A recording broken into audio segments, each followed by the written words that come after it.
What is up, everybody? We got the Sunday Morning Wood Show. I got my boy Big T in the house today. We will be joined shortly by Deprez. But Big T, got your George Kittle shirt on, ready to roll here for the 49ers.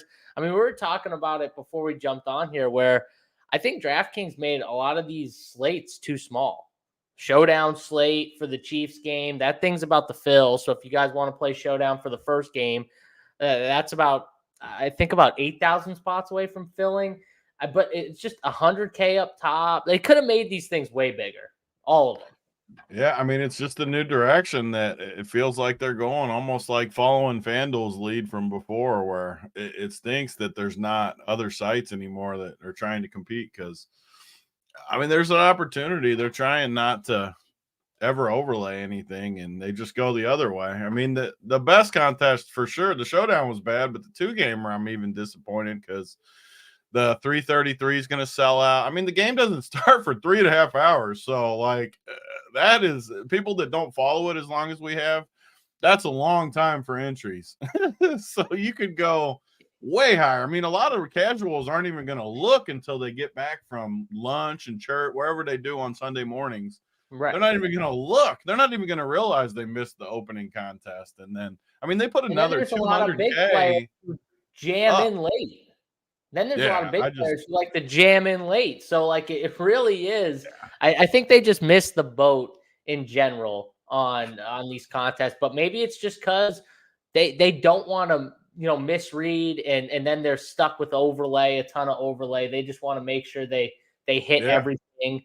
And that's what they'll do. If they want to fill contests 3 hours before the game even locks, congratulations, DraftKings, you did it. Like you're there. You're here, buddy. So look who's joining us here. We went from a 2-man crew. Wiley. Oh, there we are. Hey. Are we live yet? Oh, no. Mike's hot, baby. Mike's hot right now. Real hot. What do you mean it's hot? It's loud as shit. Is it? Yeah. I like Maybe it, though. It's just your voice is really strong today, Wiley. I can't tell. It's one or the other. You're either really fucking loud or it's a strong voice. Try that. Is that better? Supercut. Oh, that's way better. That new Supercut's got him coming in fresh. Look at that cut. Yeah. Someone said I had Supercut. What the fuck? All right. Settle down here. Wiley's the Supercut sponsor. All right. I go to a barbershop. All right. Wiley is the Supercuts man. But here's the problem, like Caleb McClain. Wiley. Here's the thing: is you got Caleb in the chat now. The bit is can't hear Wiley, and so I turn everything up, but they can hear me, and that's why this happens. You did get a haircut, by the way. I did. Yeah, I did. I got a little haircut. I like it. I like the lineup cut, but I go from extremes, Wiley. I go from a ton of hair to like just cutting it all off. You know what I mean? It's just there's never in the middle with me. It's always an extreme. That's fair. Yeah, that's fair. We were talking about before you jumped on. We were talking about how DraftKings messed up the sizings for all these contests. Like Showdown for game one's about the fill. The 2-gamer slate, like that 333. I think Tony said's about the fill too. Did you already register? No, it's like typically on this show, I'm registering about 5 minutes left in our show with an hour left. We've got 3 hours and it's going to fill by the time we're done. It's going to fill by the time we're half done. Like the the best tournaments always are the $3, the $20, and the 333. And they're all going to fill by the time we're done with this show. Yes. Is the $20 going to fill too? Oh, it's going to fill real quick. There's only like 18,000 spots left. That's when you know you fucked up the sizing, right? When that $20 fill in 3 hours before, it should never happen like that, especially on a football Sunday. There's 2 games. We have literally 3 games of football left for the year. People want to play these slates. So hopefully they fix it. I mean, everybody's playing today. Casuals are playing. Everyone's playing today. There's no reason not to go bigger. They messed it up in golf too. I mean, the golf filled early during Showdown. You think it's just NHL, like they don't want to mess up, like they don't want to get stuck with overlay, Wiley? You think that's it? As part of the RPS experience here, we have a lot of say. Well, not a lot of say, but we have, they value our opinion, right? And they don't want to take risk on NHL, and they're tiptoeing into golf. But golf is, taking off as a DFS sport. Again, I feel it. I mean, it's been a really good 3 weeks. So, yeah, I think that's just it. I mean, they're willing to take risk in NFL, but they're still going to short size these contests this week. I mean, 3 hours to fill this 20, it should be, last 10 minutes, people putting in their 150. Correct. So.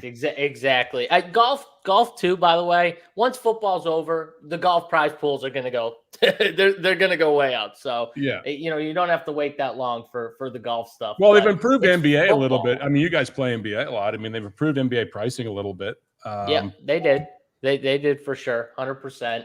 I like it a lot better now that they've kind of fixed up the NBA pricing, but, yeah, I still think the contests are a major issue for a lot of these sports. I just don't understand how you get a football Sunday wrong. Like, I can understand NHL. I'm telling you, they didn't get it wrong. They're doing it on purpose. Well, okay, then they're doing it on purpose. They don't want. They punt like they got another $200,000 Wildcat up right now. Like, so they're not worried about they just want to. They're doing the freaking FanDuel model, and it's annoying. They're doing it slower than FanDuel.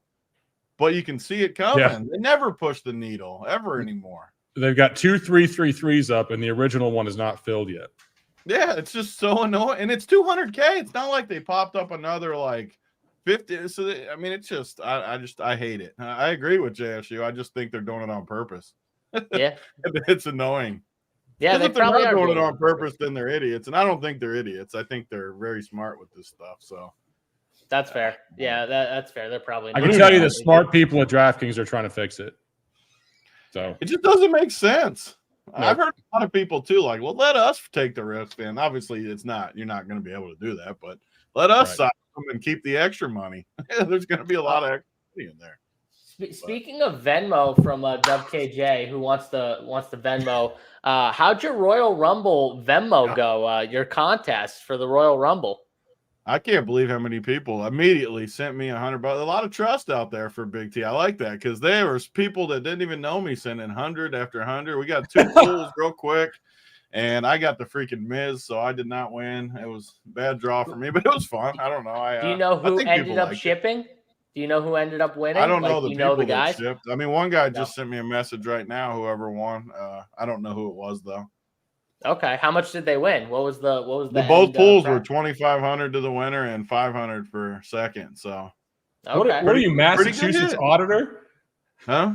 Is JSU the Massachusetts auditor? He's going through. No, I was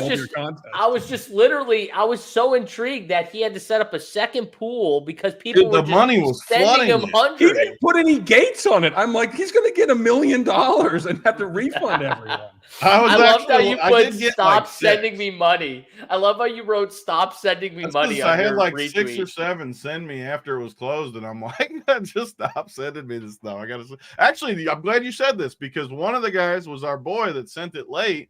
NY Giants fan. What was that's his name, right? NY Giants fan. One of our best people. He said, keep the 100, give it away on the show instead. So that's what we're doing. We're giving away his 100. He paid late. I think something with he couldn't get it. I don't know why he got it in late, but he wants to give it away. $100 single entry. I'll Venmo them. You got to have Venmo because it's in my Venmo. But if you got Venmo, he's putting $100 single entry for someone today. NY Giants fan, one of the best people we have in Discord. I'm sure he's watching this. Hopefully he's watching the show too. But if he's not watching it now, he's watching it at some point today before the game starts. So he probably is watching it now, but he definitely watches the show, and he's one of the best guys we got for sure. Just super nice, awesome guy, great in all the channels. Read that. Sweaty guy. I wonder who the sweaty guy is. I mean, Cody, I'm going to get ODB's back. What are we talking about? Josh Allen is very good. He chokes under pressure a little bit, but, I mean, to come on and act like ODB's takes were just pitiful. I'll make fun of ODB as much as anyone when he has bad takes, but, come on. Wait, that wasn't why are we making fun of Josh Allen? Because he had a bad – wait, time out. Hold on. Time out. So, Josh Allen and Pat Mahomes have elite games, right? They have elite games. And then in the fourth quarter, one guy shits his. So Josh Allen has an elite 3 quarters, and then in the fourth quarter, because up to the fourth quarter, The dude literally played as good as you could play, right? And then in the end, he failed. But are we shitting? He's a bad quarterback because he had one bad quarter? If you did that, you would have shit on Peyton Manning for 15 years when Brady kept beating him. And then finally ridiculous. Manning broke through, and Manning now is one of the – I think Manning was better than Brady, but that's beside the point. And it just is what it is. Like, it wasn't a bad thing. Might have more of a winning gene, like type thing, kind of like Tom Brady. Definitely. Like, I mean, Mahomes definitely has more of a winning gene, but I mean, whatever. That wasn't. I think that's the thing, though. I think Josh Allen is closer to Manning in that like area, and Pat Mahomes is like Tom Brady, but Pat Mahomes is like insanely talented. We're not saying he's not talented like Josh Allen. They're both crazy Mahomes talented. is more talented. I mean, Mahomes is probably the best quarterback ever. So if he's not as good as that, so what? Exactly. He's right under that. If he's right under that, he's right under that. I mean, just to be clear, I was on the Chiefs. Josh Allen played 3 great quarters. Just to be clear, I may be the sweaty guy, but I was on the Chiefs. Hey, you were the only guy on the Chiefs, so I'll give you that. And Bill's Island in the comments destroyed me, but I held strong with me and Dub KJ. Dub KJ will never turn on his team. It doesn't matter how bad it's going. Dub KJ is a true fan of the Chiefs. I'll give him that. No matter how bad it is, he's always positive. So I'll give him some shout out. This is glistening. I don't even think you're sweating. I think that's I'm not sweating. I don't sweat. I don't sweat. You don't sweat ever? Like ever? These are peptides and skin peels. It reflects off the light. All right, go back to your glistening. You're glistening. All right, there, guy. So we'll talk the 2-gamer mainly. If you do have, maybe a showdown take or two, maybe we'll get those at the end. If people play the showdown, which I'm sure everyone is, maybe we'll get a showdown take or two in there as well. But we'll go position by position like we normally do. Before that, though, we should talk about exactly who we like to win the games and move on, just to get that out of the way before we go position by position. Wiley, first game, Chiefs and Ravens. Who you got winning? Let me make a statement about, because I was on the Chiefs last week. And then you saw after the game how focused Kelsey was, the post-game speech by Mahomes. You have Jason Kelsey now, the honorary chief. Taylor Swift, of course, right? I'm not a conspiracist, but the NFL and the networks don't care about wins or losses. They care about eyeballs, period. It's a money game, right? Whatever it takes for the networks to have the Chiefs, especially, and the 49ers in the Super Bowl, whatever karma energy they're putting in the universe to make this happen, that is what they want to happen. The Ravens are super talented. It's a home game. Lamar's the MVP. Yes. But there's something with Jason retiring, with Taylor Swift at the game, with this entirely new fan base, with Travis Kelsey probably going to retire too, Andy Reid. It's a perfect fucking story. Excuse me, Kate. My daughter's here. But there's one. My daughter's here right now. My 11-year-old. I will try my best not to swear. Yes. What do you mean? He just sweared in front of her, so you're good. Kate, name one NFL player, Kate. Travis Kelsey. Thank you. Oh, she's good. I thought she was going to say Pat Mahomes until I remembered that Travis Kelsey's dating Taylor Swift. And then 3 months ago, $1 million gift card at Sephora. She's not getting an NFL player. So that's what I'll say. I know where Big T's going with the game, though, and I could buy into that too. The Ravens win. How do you know where I'm going with the game? I know you're a Lamar slap. No one knows. I think the Chiefs pull it out. I think the Chiefs pull it out. It's going to be Chiefs 49ers, and the networks are happy. I was going to say, I feel like I kind of know where Tony's leaning, but I don't know. But I don't understand, though. So you think the conspiracy is getting the Chiefs against the 49ers in the Super Bowl? I get the Chiefs side. We'll go back to you on the 49ers side because I don't get why they're pushing the 49ers over the Lions, who, in my opinion, have like a way better story. Like I think if you want like the Lions getting to the Super Bowl and God knows how long or what, Dan Campbell, all that stuff. I think they're the bigger storyline in the NFC. I agree with you. The Chiefs in the AFC are the way bigger storyline. And you can't tell me that the NFL does not want Taylor Swift at the Super Bowl watching Travis Kelce. You can't tell me. So I agree. It's almost like it's scripted. I'm not saying it's scripted by the NFL, but I'm just saying they put this energy into the ecosystem, and it's that little edge that they're going to get somehow. Yeah, Travis Swift Pfizer. I mean, listen, they want Swift. They want him there. They want Jason. They want Jason again with his shirt off in Vegas. I mean, Tony's going to be there. He wants to see it. Tony wants to see Jason Kelce with his shirt off. Tony might take his shirt off. I don't know. Tony's not taking his shirt off, but he wants to see Jason with it off. Oh, you do want to see Jason with it off. All right. I love those. I love them. They're Cincinnati boys too. So like I always rooted for them long before the Taylor Swift thing. Yeah. All right. Well, tell us. If you see their pictures from college, it's like amazing that they are what they are now. They look like just normal bums in a way, like just normal like college kids that I love. You would not have thought they do what they do. I love how Travis talks about college, though, where like Jason's the best, and everyone talks about how they love Jason and stuff. Yeah, and, like he's not as good, and it is fun to listen. They're good, honestly. The podcast, listening to them talk, they're great. Yeah. Like I enjoy it for sure. Wait till they bring Taylor Swift on there, see how many views they get. Oh, if they bring Taylor Swift, they will it's gonna break the internet. It's coming at some point, but. I will take my shirt off in there if I have to go in, Sean. I mean, absolutely, I will. Wait a second. No, first of all, I'm not taking a dump in a freaking stadium bathroom. There's no chance. But what if you had to? What if? If it's an emergency, the shirt's coming off. No way. That's just a fact. It would take an absolute emergency to go in there, though. Ooh. Yeah. Unless it was like you're in a suite and you got like a nice stall. I mean, that's different. But the Gen Pop toilets in the stadium, it would have to be Skyline Chili coming out the floodgates. Yeah, the suites are different because there's freshen up and it's not the 100%. Who you got winning this game, Tony? Man, it's like my worst nightmare. Anyone that's watched our shows. I hate Baltimore. I hate Kansas City. One of them's got to go to the Super Bowl. I'll definitely be rooting on whoever the NFC team is in the Super Bowl.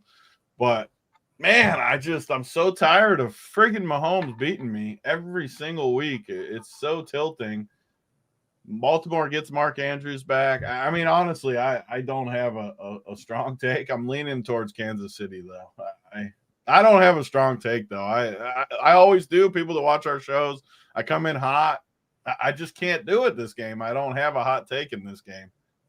I will say this. The Chiefs win, but it's like Matt Stafford. Chiefs win, but Mahomes just doesn't do a lot in fantasy points, but they still put up 27.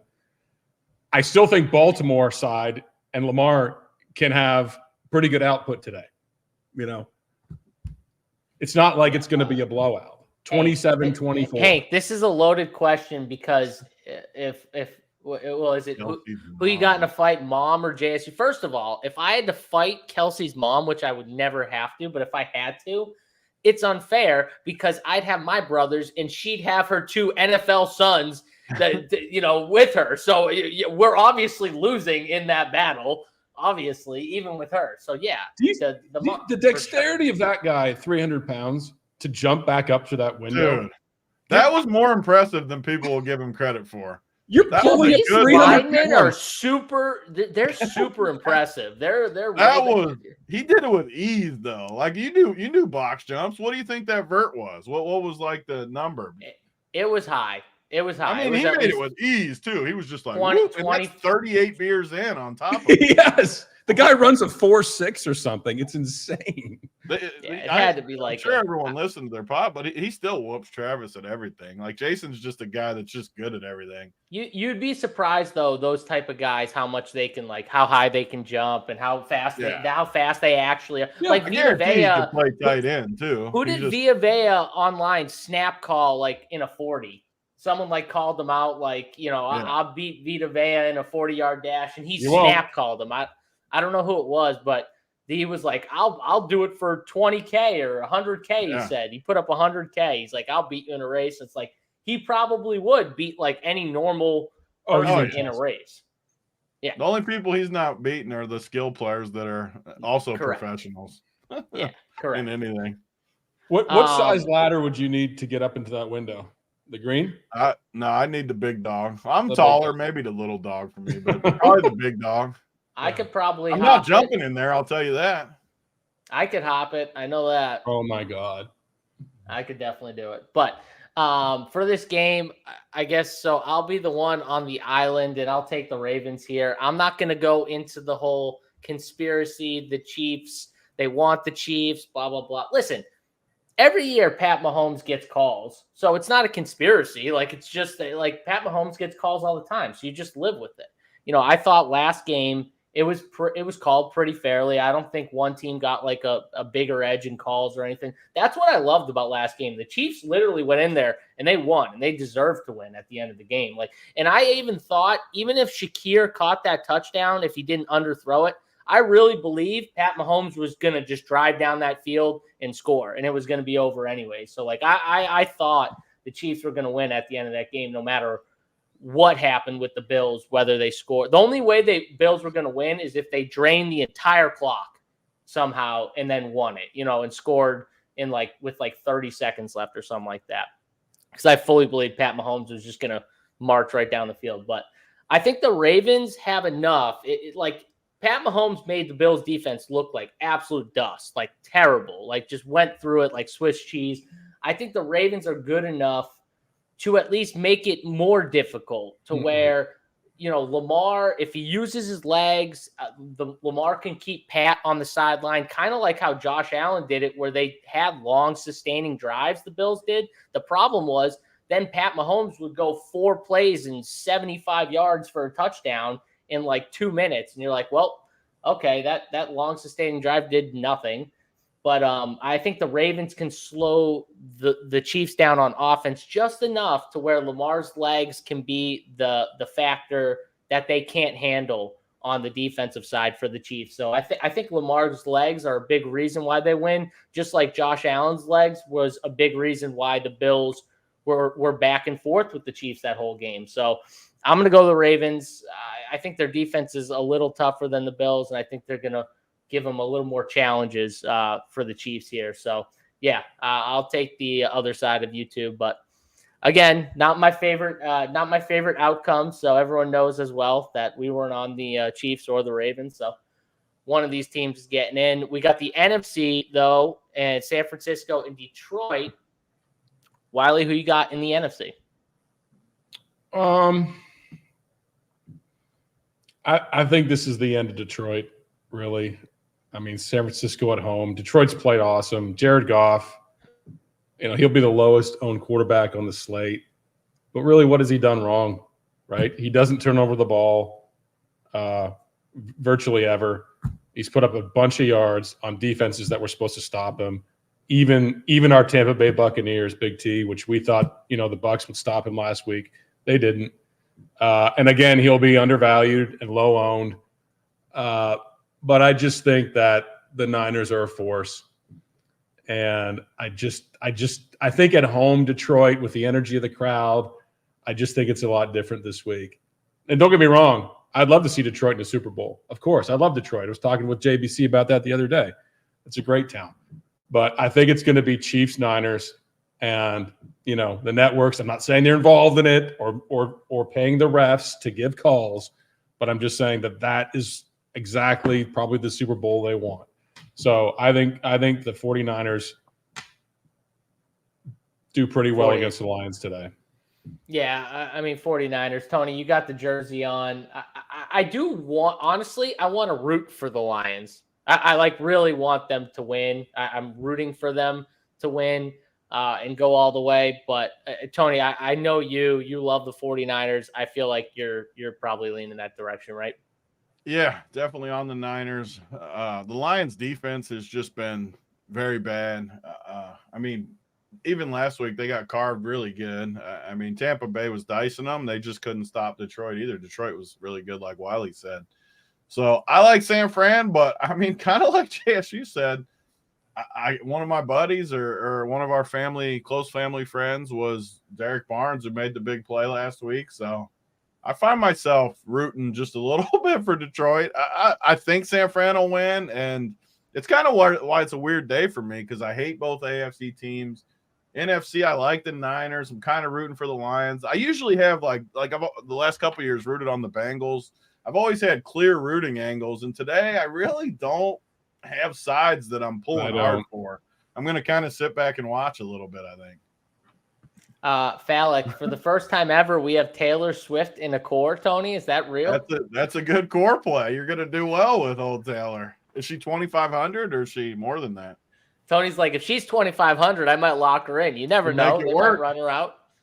Give her a quick pass. Does she get points for that sway up in the box where they were swaying, whatever it's called, the cheat, whatever their theme song is? Did you see Pat Mahomes Sr.? They asked him you sitting with Brittany Mahomes and Taylor Swift, and he's like, I hope not.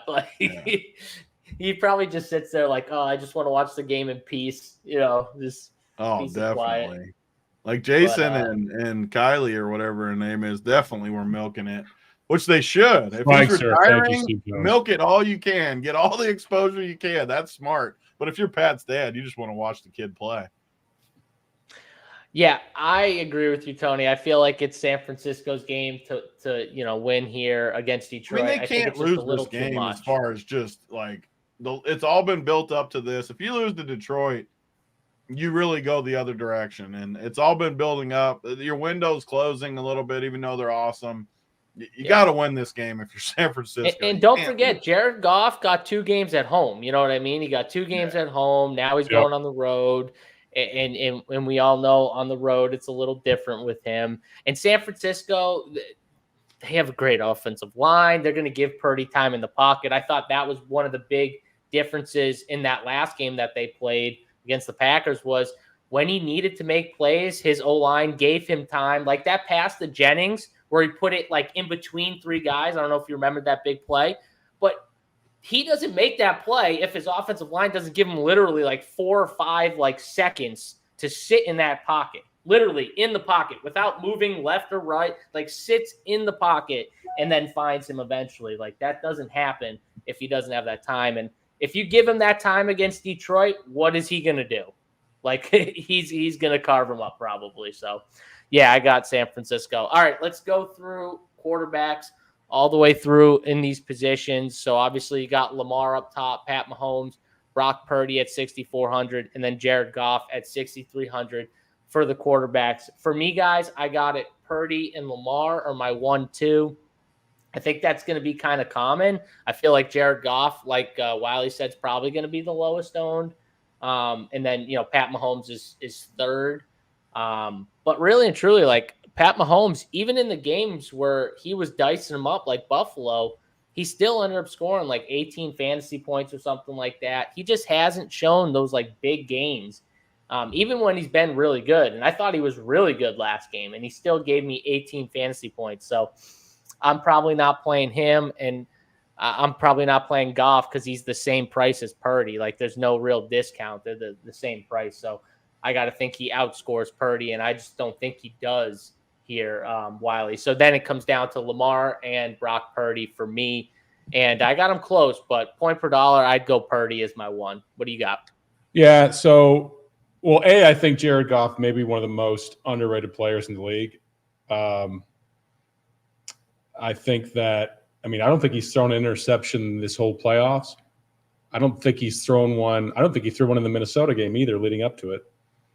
And, but at the same time, like Mahomes, just doesn't always in the same price range, doesn't always put up a ton of points. And so, the market going Purdy, right? I did a 150 build, 2 unique. I didn't change. I even bumped Purdy down a little bit, I think 21 points. I put Lamar Jackson up to 24. I put Mahomes up a little bit. And, of course, the contest sims with SaberSim, risk adjusted.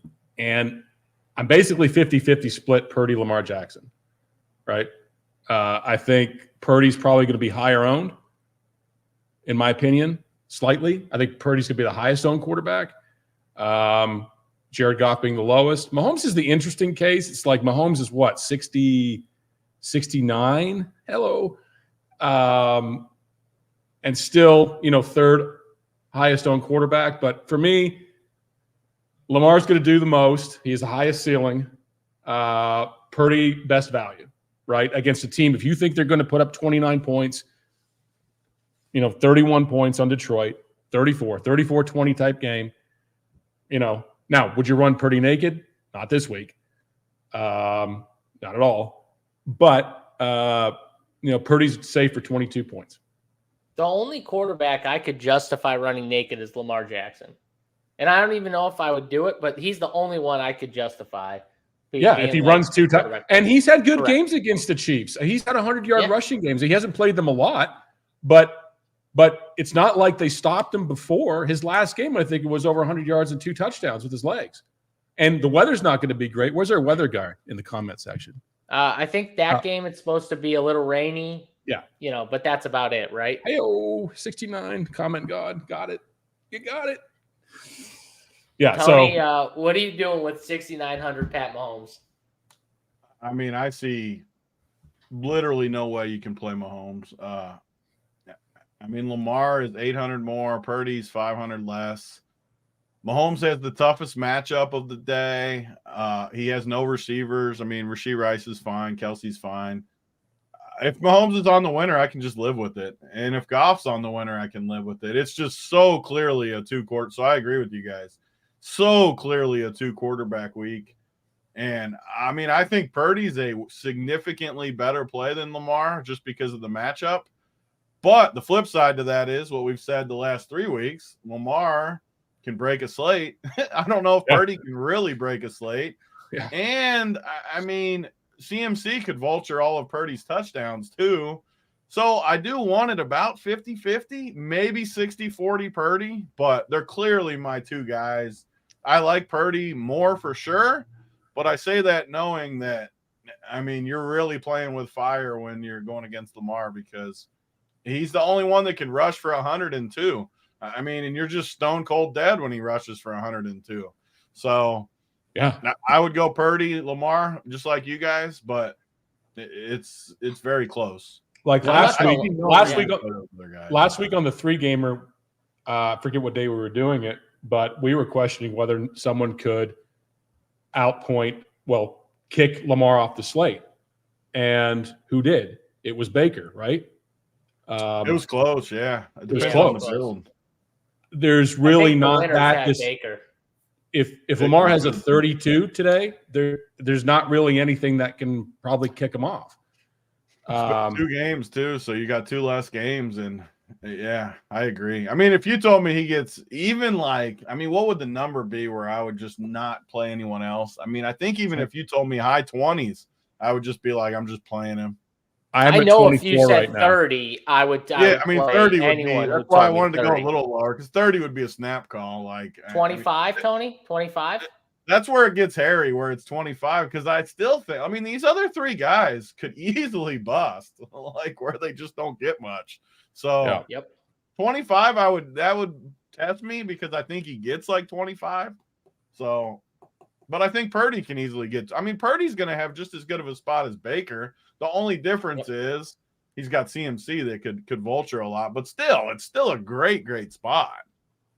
Yeah, Purdy definitely has the ultimate spot. But again, like we said though, Kansas City's defense, they got ran over by the Bills offense. The Bills offense, we don't want to take away from what the Bills offense did because they didn't have Gabe Davis and they walked right through each drive and marched down the field. So, I mean, can Lamar do that? You know what I mean? Can Lamar do that? I think Lamar can. I think, if they kind of watch what the Bills did, I think Baltimore can do a lot of similar things that the Bills were doing, because it wasn't, I don't think, anything special. It was, they were running right through them with the running game, and then the quarterback had success running. They made a few plays through the air, but I mean, think about it. Like, Buffalo didn't even make any big plays down the field. How many times they threw one to Steph Diggs? He missed it. It was a perfect ball. They threw two to Trent Sherfield. He missed both of them. They didn't really make many big plays passing down the field. Not many anyway. So if Lamar can make one or two, then how don't they win this game? You know what I mean? I think that's what it comes down to. The edge on these slates always, too, is Mahomes and Goff are still going to be over 30% of the ownership. So if we think these are the only two guys, those are the small edges that you're grinding over all these slates where, I mean, 35% might be dead before this thing even starts by playing those two guys. So that's why I love two gamers, because people will always still play Mahomes and Goff. And I just think they're significantly worse of plays. I mean, Lamar doesn't have to do anything in the air, like, at all. Or even score a touchdown with his legs. If he gets 100 yards rushing, there's your 13. Average day passing, you're up to 19. Get a touchdown throwing or with your legs, it's over. I mean, he just has so much of a higher ceiling.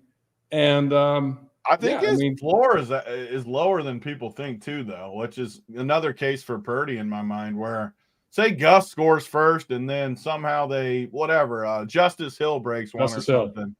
And then they're up 14 or 17-0. They're going to sit on that ball against the Chiefs. So you're really, but you could say the same thing about Purdy. The same thing. If CMC gets a couple and they're up 17-0, he probably sits on it. But they're definitely small floors for these two guys. But that's why you do a 50-50. You do 50-50.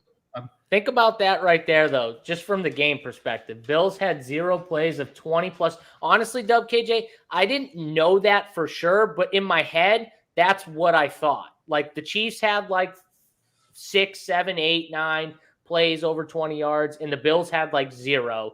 And there you go. Like, that's crazy. They had 0 plays of over 20+. Chiefs had 8. If Lamar can make even a couple, like, they're going to have a monster game, plus his legs. All right, let's go to running back. Christian McCaffrey, again, they bumped him up, Tony. He was 8,800, I think, last slate. He's 9K now here. Probably need a little more of a bump, but it's all right. Then you got Pacheco, Gibbs, Montgomery, and the 2 Ravens running backs, Gus and Justice Hill, kind of round out the pool for running back. And I don't know about you guys, but I noticed Justice Hill was getting a lot of love early in that game last week. He played the most snaps. They did play 3 running backs, but Dalvin was more later. So I kind of like Justice Hill here a lot. And then you got, do we pay up for McCaffrey, or do we go more like mid-tier with that other guy? So, Wiley, what do you got here with running back? Running backs selection is, like last week, is even dustier than last week. I mean, McCaffrey's got to be a lock, right? I mean, you've talked about a ceiling player at this position, either in flex or running back. Who else are you going to play, right? I mean, McCaffrey's the dude. If you want a lock play, it's McCaffrey. 63% projected ownership. Make it 100 for yourself. I mean, even if I tried not to lock it, I just put a 26-point projection. He's virtually in every lineup, because you can do that. And because I think Justice Hill is a good price. I mean, 11-point projection for Justice Hill seems reasonable. Does he vulture some from Lamar, though, is the question in terms of touchdowns, possibly. But McCaffrey, yes. Justice Hill, I like. I bumped his projection. And even with 2 uniques, he's in over 100 of my lineups. So, and that's bumping Pacheco down a little bit because of the no practice / toe injury. Those things not always materialize. But I thought, well, if there's any sort of stain you want to put on Pacheco, I'll do that. And then sadly, I bumped up Clyde Edward. I hate doing it, but I did. CEH. God, he's on. Just a little bit of CEH, not a lot. You can't go a lot. I can never play CEH. I despise that guy, but I get it. I get it. You're trying to find, some shots in the dark, I guess. Yeah, Justice Hill is a trap. I mean, it could be a trap. I mean, it could be an Edwards day, right? Or it could be Lamar everything. The one thing I did hear about, going back to Lamar Jackson, was I think Taylor Lewan said it. He's like, the Chiefs are the one team that know how to make Lamar run east to west and know how to game plan against him. Take it for what it's worth. He's an NFL player. He knows what he's talking about. So CEH. I just said a little bit of CEH. I can't have CEH burn me. It's not like I'm playing 50%. The problem with punting running back, though, is you're punting for 2K more than other people are punting. Yeah, you want to punt lower than that, right, Tony? Like wide receiver, tight end. You have 2,500 tight ends you can play. You have 3K receivers, but like CEH is going to play less and he's 2K more. He's 1% owned. I'm playing 5%. I'm not saying a 25% the flip side to what you're saying is if running back just sucks outside of McCaffrey, you could be good with him at 7-8 points. Right. And a week like this with a condensed player pool and everyone's going to play the same plays, I'm looking for anything, any sort of narrative I can build off of that I can get 5x the field and not kill myself. And CEH was one of them, but he's still 200 less than Justice Hill, who's going to have a bigger game. So, yeah, I mean, that's the thing. I see Dalvin Cook. Some people are saying Dalvin Cook. The Ravens running backs are tricky because there's 3 of them. Yeah, I mean, that's the kind of up and down side. Yeah, I had the take last week, so I'll walk back my take. I thought it would be Dalvin last week. I was wrong for sure. I'll take the L on that. It wasn't a 3-headed backfield last week, and I had Dalvin.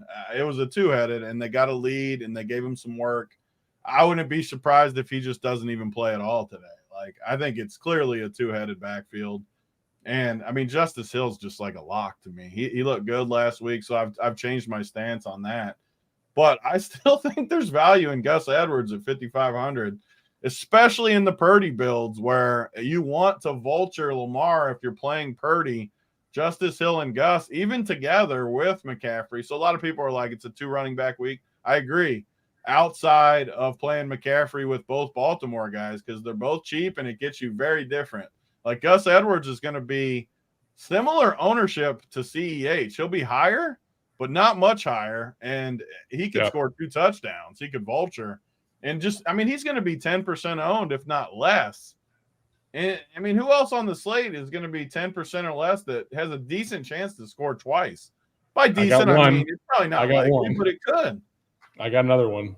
Tight ends. Yeah, I mean, not many for sure. Maybe a tight end, but maybe. I mean, he's literally the 6th highest owned running back on a 2-game slate, and it leverages Lamar on top of it. Like, I would never play those guys with Lamar, but in a Purdy build, I think it's great plays.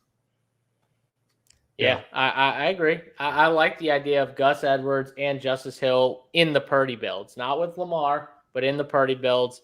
They make a ton of sense here. So the one other guy that I really like, I like Jahmyr Gibbs.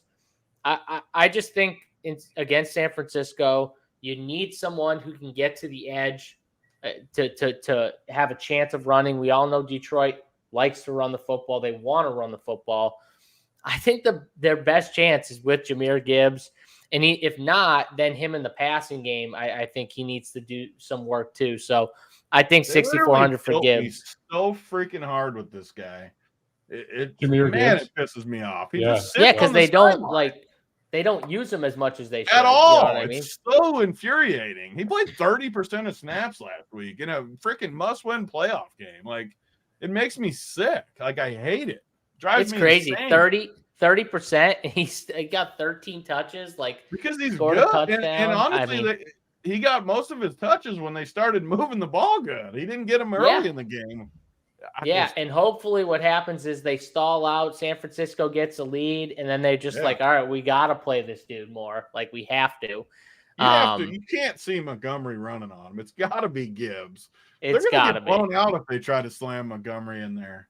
Yeah, this is the game. If there was one, like, look at what Aaron Jones, Gibbs. I think Gibbs can do some of the similar things that Aaron Jones had success And it's not Montgomery. It can't be. If Montgomery gets there, it's slamming up the middle for like 2 touchdowns or something like that, like goal line touchdowns. That's how he gets there. Why can't they just give Gibbs a God? It annoys me. Did you see how Craig Reynolds? It was like an accident that he was out there. By the way, I don't even get how that can happen though. Like, why did you tell him to go in? I just don't get it. Amon-Ra noticed that he didn't have the right cleats or something like that. Like it wasn't Monty's cleats. It was like Reynolds cleats or something like that. It's just weird. It's so funny. I thought that was kind of funny, but yeah, I mean, for me, I get the CMC play. I'm going to play some Gus Edwards and Justice Hill together. My Purdy teams, I like Gibbs a ton. Agree with you though. It's not a 3 running back week. So it's going to be 2 on most of my teams here. I might have like literally 1 team, I think, hit my builds that was 3 running back. And the only way I would play 3 is literally that example where I'd play 2 Baltimore together. I wouldn't play 3 in any other build. Yeah, I think that is the team too, honestly, but I can't remember off the top of my head. But yeah, so that's running back. I'm probably fading the Chiefs running backs. I'm fading the Chiefs running back. So. And Montgomery. So that's what I got. Going to be like 50% owned. So that's kind of my fade too. He's the guy that's going to own us today for sure because he's the guy I hate. Wiley, you like Pacheco? I put his projection down to 15. I said like I was kind of worried about the injury and no practice. Typically those things don't pan out. But did he miss every single day of practice this week? I can't confirm that, but I read enough to say, well, that's why I said I'm going to bump CEH just a little bit. I don't like the Kansas City running backs. I know, but he's going to kill us, right? The guy, he's like clearly the obvious fade of the week for me because he's so high owned. Whatever I fade the guy like this, though, he always scores, and he's going to catch like 9 dump offs. So he's just going to keep. Yeah, he plays the entire fucking game. Did he practice on Friday? Did he not practice on Friday? It doesn't necessarily matter all that. But yeah, I mean, if he practiced, it was limited. I mean, if he did, he's going to play. He was limited on Friday. I thought so, but he didn't practice the rest of the week, and he's definitely banged up for sure. Like the way he runs, all it's going to take is 1 freaking hit, and we never again. I'm not saying to count on an injury. I'm none of that. But you got to factor stuff like that in 2 gamers. I mean, Baltimore hits hard. What happens when they're on the pile and some dude rolls into his leg or something? Like, it's just CEH. I need to add a little CEH for Wiley because Pacheco definitely. Yeah. If he goes down, like Edwards-Helaire is a great play at that price. If Pacheco was the rolling ankle. And it's not like Edwards-Helaire didn't do anything last week. I mean, I think, was it 6 points he put up last week? Maybe it's 2. But this is definitely confirmation bias right now because I'm trying to find some gaps in ownership you can leverage. It's a 2-gamer. It's a 2-gamer. So I've convinced myself that CEH is good and Justice Hill will score. There you go. This is why we do good at 2-gamers, though. We don't go in there and just play the obvious stuff. Like, you can't. That's why, honestly, we haven't been as good at full slates as we have. I had the 1 good week, but I suck at full slates compared to short slates because you can get creative, and that's what we're good at, getting creative. And it's like Pacheco scores 7.9. He's got to get at least 15. 7.9. Yeah, I hope he does. Then we've got. I'm not playing him hardly at all. So I'm not fading him just because if he hits some build, but still. Yeah, I've got none, so I'm fully fading him. So I hope he busts or busts a knee or something like that. But it does make sense, the CEH take, just from the standpoint, if you are fading Pacheco, then, it makes sense to have the backup, obviously, because if he does get injured, you're going to bank all that playing time after that. So yeah, and he already is. So wide receiver. I love this. The first question I want to know is, what are we doing with Deebo Samuel? Oh, that's easy. Question. I'm putting him at a 21-point projection. He's going to have. You always crank Deebo. I love Deebo Samuel. Your guy. Again, the first thing I looked at is projected ownership, and Deebo Samuel is about 15, sub 20. I'm like, in a 2-game slate, 7,300 when he's trying to, make up for last week. Dude, I mean, Deebo Samuel is a lock for me. And I don't care if I'm wrong. I love that dude. He does everything. $7,300 at 16% ownership. Thank you. 16. I like 16. 16 after you play him. 1-6. So Fine. Hey, 4 under. I'll put him at 19 points. I mean, I was gonna say I got him. Yeah, I got him kind of right with you, Wiley. This is annoying because last week I almost moved all my chips onto Debo towards the end, right before the slate started. I was like, all right, Debo's gonna crush. He's gonna crush the Packers. I knew it in my head he was gonna crush the Packers. Comes out the first 2 plays, he does something, and then after that he gets hurt, and I'm like, fuck. All right, now he's not going to do anything. And then he doesn't come back in the game. He's on street close the whole second half, just sitting there. And I'm tilted. And look at that. Look at that. He was the game plan. We were correct.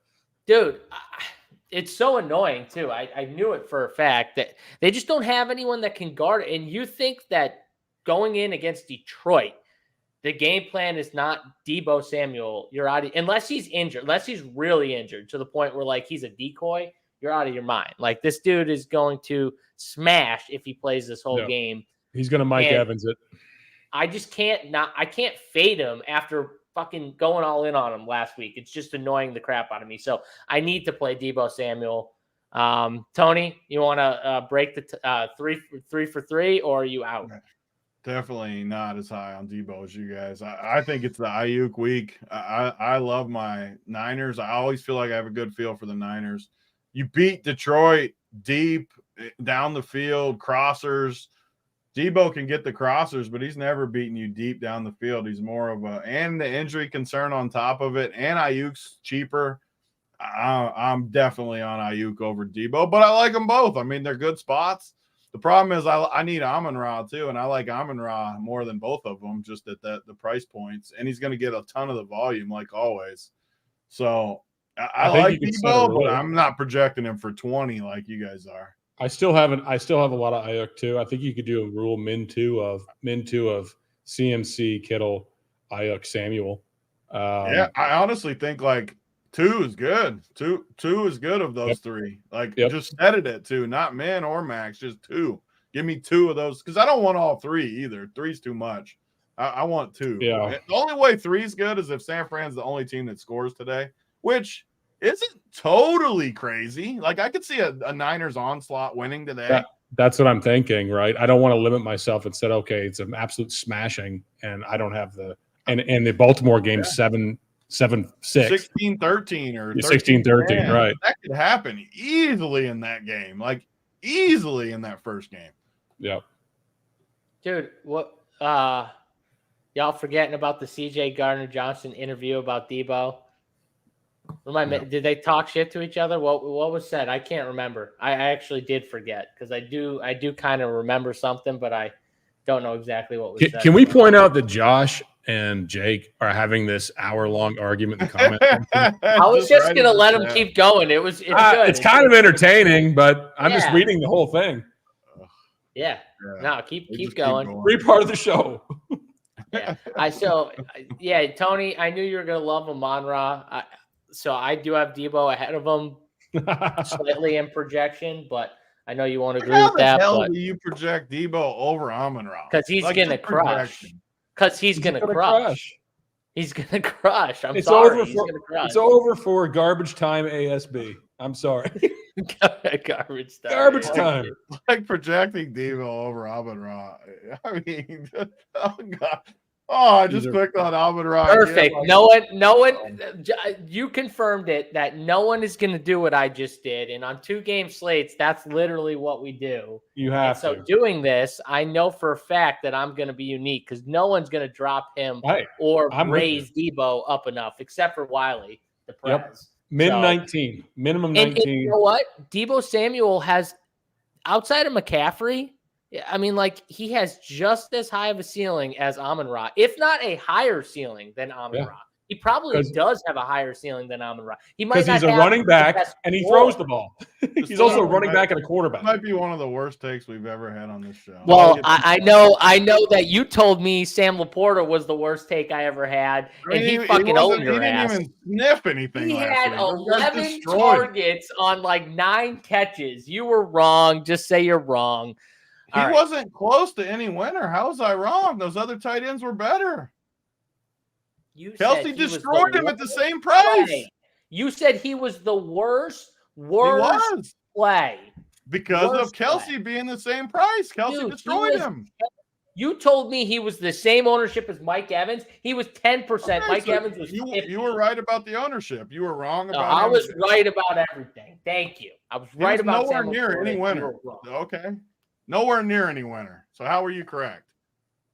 I was right. He was not the worst play on the board. Congrats. Thank you. Right. Congrats on the Laporta play. Anyone want to know how to get under Big T's skin? This is how you do it right there. Just exactly how I did it. You'll get right under his skin. He hates Sam Laporta. Rest of the wide receiver. The funny part about before the whole argument, we used to argue like 2 weeks ago that Laporta is going to go way earlier next year, and he was on the other side of that. He's like, you can't take Laporta before whoever we were arguing about. Yeah, I can't remember who we were arguing about, but I won't do it. But yeah, third round pick for a tight end or fourth round. No, thank you. All right, back to the wide receivers because we're not even on tight end yet. What do we got for the rest of the pool here? Yeah, because if you play Lamar, CMC, Debo builds with even an up-priced tight end, right? So then what are my 4K guys? Well, we had one in Justice Hill. Josh Reynolds, I think he's underprojected again this week. He gets 10 or 11 every week, 4K. He could be the best 4K play. Josh Reynolds or Jameson Williams, those two dudes, max 1. I can't put a max 1 on that. I'm not putting any maxes. I'm putting mins. Josh Reynolds probably very highly owned right now in these builds, even just at a 10-point projection. It's jamming Josh Reynolds. So that's the other one I really like. And again, Debo and Ayuk, you can play them together. Min 2 of those 4 players from the San Francisco side. I still have some ASB because of his high ceiling, right? I put 21 for Debo only because I get excited when I see 16% ownership. That's probably a little too much, but I'm still going to get a lot of them at 19. His projection's 14. That's way too low. That's 20% too low. So, Kevin, you like Josh Reynolds, Big T? Yeah, I mean, one of these weeks, Jameson Williams has got to be the guy. Unfortunately, I keep playing him, and he's never the guy. But I do feel like against this San Fran D, I think he's a better matchup than Reynolds today. But Reynolds gets there. I think Reynolds is way safer. Like, he gets 10 every week. But like we always say, Jameson, take the top off it, as we say on this show. I like Jameson more. But, man, Reynolds outscores him every week. And you don't necessarily need a ceiling as much in these cheap guys. Like, I want 10 from these cheapies to make other stuff work. Jameson's still higher projected ownership, believe it or not. What? Jameson's higher projected ownership. Jameson, I think literally never does anything. He literally never comes through. I hate Jameson Williams. He literally never does anything. It drives me nuts. Because he doesn't take the top off defenses. That's why. Yeah. He does. He just doesn't catch the ball. Or he's a decoy. I mean, I think they both come in very similar, though. I think they're both in the 40s. They're both cheap. Everyone's going to play one of those two guys. And then all the other cheapies are probably somewhat low-owned. I mean, in the two-gamer consideration, a lot of those other guys are too low. I still like another guy that always burns me, but he's 3K. I still like Hardman at 3K. I know he just lets you down. He fumbles, he sucks, but he's 3K. I just feel like Andy Reid could gadget up something for him, and he could just house something at 3K. And it's the price more than anything, because you don't think 3K from 3,700 means something, but it does. And like him, he's the only 3K guy I have, like Stone 3K, that I have in there. So I one of MVS, Justin Watson, or Hardman, right? I like those three. I wouldn't want two of them probably, but I like one of them. I hate to say this, but man, Mecole Hardman, and I loved Mecole Hardman, but doesn't he kind of remind you of just Kadarius Toney, like with the fumble in the back of the end zone? Like it's awful. Literally just that play last week. They wanted to get him off the field on the plane. Yeah, how do you've been running through the Bills defense with just why in the world do you overthink that play? is just insane to me. Like that, you put the Bills in the grave right there if you just get in the end zone and you run a Mecole Hardman reverse. It's just so Andy Reid. It's amazing. They overthink everything. But Tony, I forgot this. My bad. Oh, Tony, I'm so sorry. Stop, Petty. I'm so sorry. You're right. You won more Millie Makers than I. You are the greatest. That's how it's done. Travis, is that how it's done? Get the fuck out of here. Kelsey 25 before the 16. That's all I need. I don't need Millie Maker wins. Well, I mean, no, wait, time out. We'll take a Millie Maker win. Don't just dismiss the Millie Maker wins like they're nothing. I kind of could use one right now. That'd be good. Yeah, exactly. I'm not gonna say no to a Millie. All right, I'll take it. Someone just said Richie James 32 points, and God. I think they're trying to coax me into selling more Richie James. Other boy. That's my. I've got a lot. Richie James. I got this is crazy. So you guys shares went back and forth on like every wide receiver. I don't think you talked about my favorite cheap wide receiver, and you went Richie back James? And forth on a lot. I already know who he loves because he's loved him for like 10 years, and the dude is absolute ass. Nelson Aguilar has to be his guy. Oh, I hate that. He loves him. He loved him for the Raiders. He's always loved them. Like he just loves this guy. You still remember that day that Nelson Aguilar was my showdown play? The freaking blitz everyone, and he just runs across the middle, and JSU was so freaking happy. And he won the game, and he won me the showdown slate. It was the best.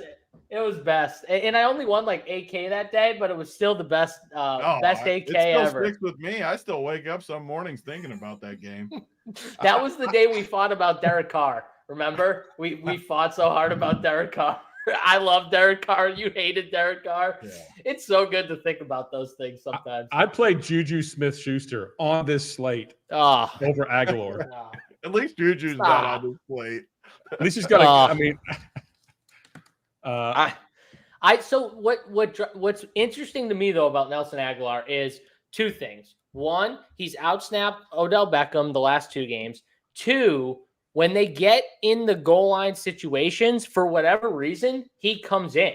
Like I don't even understand it, but he is one of the receivers they like when they get down there. So for me, if I can get a guy who is on one of the better quarterbacks teams and he comes in the goal line situations more in third downs, obvious passing situation, I'm going to take that guy, especially if no one's going to look at it. And they have like 4 receivers, which I get, but man, I'll take my shot on Nelson Aguilar. All he really has to do is get me if he gets me double digits, I'm golden. You know what I mean? He's got 8, 9, 3, 10 his last 4 games. Double digits isn't crazy here. So, he got 9 and 10 when he scored a touchdown. Yeah. The other 2 weren't. Yeah. 8, he did not. Again, I'm not looking for 5 targets anyways. He's going to get probably 3 targets. The game where no one played, though. No one played. Yeah, okay, fine. But if he gets in the end zone, if he gets in the end zone, I'd want him too. So I agree with that. And I just told you that he comes in those situations. So yeah. I played him last week on the 2-gamer. I just don't know how you can be like Odell Beckham's a better play than him. I definitely don't think Beckham is, but even Bateman, who's like, I don't like that Bateman dude has either. done. I just nothing. think the Chiefs guys, the Chiefs have to throw it somewhere. Baltimore has so many options. Yeah, and I agree with you guys. Hardman or MVS, Hardman's stone mint, he's 3K. Get what a little. What do we think about MVS? Because I still hate him, but man, he made some. Did he earn some trust last week with those big catches? Does he get a bigger role this week because of that? He made some good plays. I was stunned he made those plays. Can it happen 2 weeks in a row, Tony, is the question. Probably not, but he's cheap. I'm going to play the cheap Chiefs guys just because Mahomes has to throw it somewhere. And the Baltimore's a smart team. They're going to try to take away Kelsey. These guys have to get some balls thrown their way. Oh, they will. I'm with you. I'm going to play MVS and Hardman. Those are going to be my 2 cheap guys from that team. And then, Josh Reynolds from Detroit. I think that's my cheap pool right there. Those 4 guys. Tony cheated, by the way. He knew Nelson Aguilar I like, but he also probably looked at my tournament pool and saw. I actually really didn't. I would admit it if I did. I know you love Aguilar, though. You've always loved him. Yeah, you do. All right. Anything else at wide receiver? You have him ranked number 1 or something on your chart? On the value receivers, he's my number one guy. Yeah, the value guys. All right, let's go to tight ends here. Again, another slate. You got a lot of good tight ends. Travis Kelce, Sam Laporta, George Kittle, Mark Andrews is back. Likely still there. Who knows how much they'll play? They'll split or play together maybe a little bit. I don't know, but there's a lot of good tight ends to choose from. Tony, I'll shake it up. I'll throw to you first. I mean, you got the Kittle jersey on. I assume he's one of your favorites. I actually don't like Kittle today. Threw me off the with tight the end jersey, spot man. Detroit's so good against tight. I know Kate Otten got him last week, but Detroit's pretty good against tight ends. I just don't love Kittle. I think that it's a bad spot for him. But that's what the tight end's my contrarian spot of the day, I think, where I'm going to get different here because I think the matchups for tight ends are all pretty bad. Just looking at my flowchart stuff, none of these guys really stick out that much as good matchups. San Fran's good. Detroit's good. Baltimore's good against KC's good too against tight ends. All these teams are good against tight ends. So I actually think these big names are going to be overowned today. Kittle, Laporta, Kelce. I like Kelce the most again just because he's such a big target. But like I said, I think Baltimore really tries to not let this guy beat them, and I think they have the defense to do that. They got the speed and the quickness at different positions to limit Kelce a little bit. I still like him. He's still my number one as far as points, just because of the volume, and he always gets there in the playoffs, it feels like. That's another reason they always win. But my favorite two plays are Noah Gray at 2,500 and Anthony Ferkser at 2,500. I wouldn't play them together, but that price discount, it gets you up to all the studs in other positions. Ferkser's the number 2 behind Laporta now because whatever Brock Wright or whoever's out. And Detroit loves to use these tight ends, and he's 2,500. We say it every week. It's such a big advantage going cheaper than that. Like cheapest running backs, 4K. Cheapest receivers, 3K. These guys aren't any worse at 2,500. Noah Gray was on the field a bunch last week. He played – where's my snap counts up here? He got a bunch of targets and stuff. He was on there. 60% of the snaps for Kansas City, who doesn't have any receivers that are good. They're going to focus on Kelce and Rashee Rice. I mean, Noah Gray at 2,500 just feels like a slam dunk to me. I absolutely love it. And Ferkser as the number 2 for Detroit. Like I said, I'm not going to play them together, but I want one of these two guys on all my teams. And that doesn't mean I can't play another good tight end. I could play Kelce and Ferkser, or Kelce and Gray, or Kittle and one of these guys. But I want one of these 2,500 guys on all my teams. I absolutely, and not Kolar. I'm not playing Kolar now that they got Andrews and Likely. It's Noah Gray, it's Ferkser. And all the I'm not playing Mark Andrews off the injury, 5K. I can't do that. I'm not playing Likely because of Andrews. I'll play a little bit though of Kelce, Kittle, Laporta. They're all 3 studs. They all 3 could break the slate. But my 2 favorites are definitely the 2,500 guys, Gray and Ferkser. And Tony, talk about the strategy behind the 25, because you're not really looking for that many points. It's kind of how you almost shipped that 2-gamer in the beginning of the season. It was with this exact strategy where it was literally, I think you were fighting between your $2,500 tight end and another cheap tight end who ended up slightly outperforming. I would have won if I had the other one. It was. And everyone can say that, so I'm not making that excuse, but it just shows you, it was the Bengals, and I could have played one of their tight ends over the other one, and I would have won $500K. I still had a good day, but it just happens, and the price savings lets you get up to CMC and Lamar and Amon-Ra and Debo and all these guys that let you get up to. And in the dude in the chat, I'd play CEH over Ferkser. Okay, he's 2K more expensive. I'd play CEH over him too if they were both 2,500. It's 2K difference, and they have the similar projection to me. So that's not what you're looking at. Like JSU said, even if they get 0, it's what it gets you. It's getting you all the studs out there. So, I love the 2,500 guys. And the best part is, no one's playing Ferkser. People will play Noah Gray because he played 60%. He looked good last week. No one's playing Ferkser, and he's the second tight end for Detroit. They play 2 tight ends. They threw a freaking touchdown to a lineman that game. They love throwing to these big boys. So I think it's the edge of the slate, and I'm very happy to play them. I hope no one else plays them because I'm happy to play them. To your point, they're definitely, I mean, like all teams, they're going to key in a lot on Travis Kelce. So that's going to bring Noah Gray out. And, if he plays that much, I don't know how you don't play a little bit of them, especially if you're playing like one team or three teams, I get it. Maybe it doesn't hit like your main playing team. them on my one team. But I'm just saying, though, if you're playing 20 or 150, like, I don't know how you don't play some Noah Gray here at 20. Just play around with your numbers and, use the Saber Sim. Play around with the numbers like these guys are saying. If you bump Debo to 20, Amon-Ra 21, 22, Ayuk up there, CMC up there, just watch what happens with these 2,500 guys. If you give them even like a 4 projection, just watch what happens. You'll see some of them start sliding on into your teams. I projected Noah Gray for 4, and he hit some of my builds. Like, you don't have to project him for that much. Honestly, 100%. if you gave me 4 or 5, I'd be tempted to lock him in just every team, and with only 5 points. Yeah. Wiley, what do you think of the tight end spot? That was 20 minutes. I didn't say a word. No chance. Yeah, it was. That's not the 20 minutes in your head is like 5 minutes, but I mean, close. Yeah, like 3.5 minutes, and it felt like 20 to him. We'll run back the tape after, but it's guaranteed over 10. Run it back. I think you guys, I couldn't believe what I was hearing, first of all. Ferkser, Noah Gray. This is the most insane part of this slate is you have Isaiah Likely and Mark Andrews sub 10% owned. Isaiah Likely, who has 6 touchdowns in his last 6 weeks, at $4,300, and Mark Andrews at $5K. And if you listen to what Harbaugh said, he said, it kind of sounded like he contradicted himself, but basically he said, Mark Andrews is part of the game plan, and he's going to be a big part of this week. And our offense hasn't changed, and so is Isaiah Likely.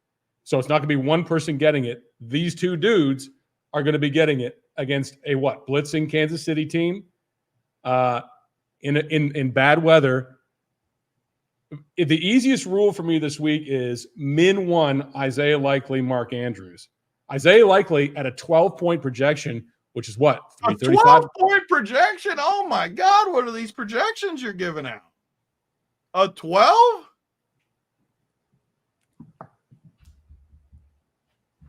When is he not Mark had? Andrews hasn't played in 2 months. He's at who? Mike Andrews hasn't played in 2 months. I didn't say Mark Andrews. It's Likely. Better. Huh? I mean, Likely's numbers, of course, are going to be better because Andrews. Tony's saying Andrews hasn't played in 2 months, and you're giving Likely a 12-point projection. I'm giving one of the 2 a 12-point projection, min 1, right? Oh, so you're playing one of them on every team. Yeah. I would do a min 1 rule of those 2 tight ends. At that ownership, people think they're just, going to get 5 points each? When Harbaugh just said they're both going to be a big part of the game plan, and so is Andrews. The Harbaughs have been pretty honest in their life. You don't think one of these 2 is going to get a touchdown this week? Anthony Fersker is?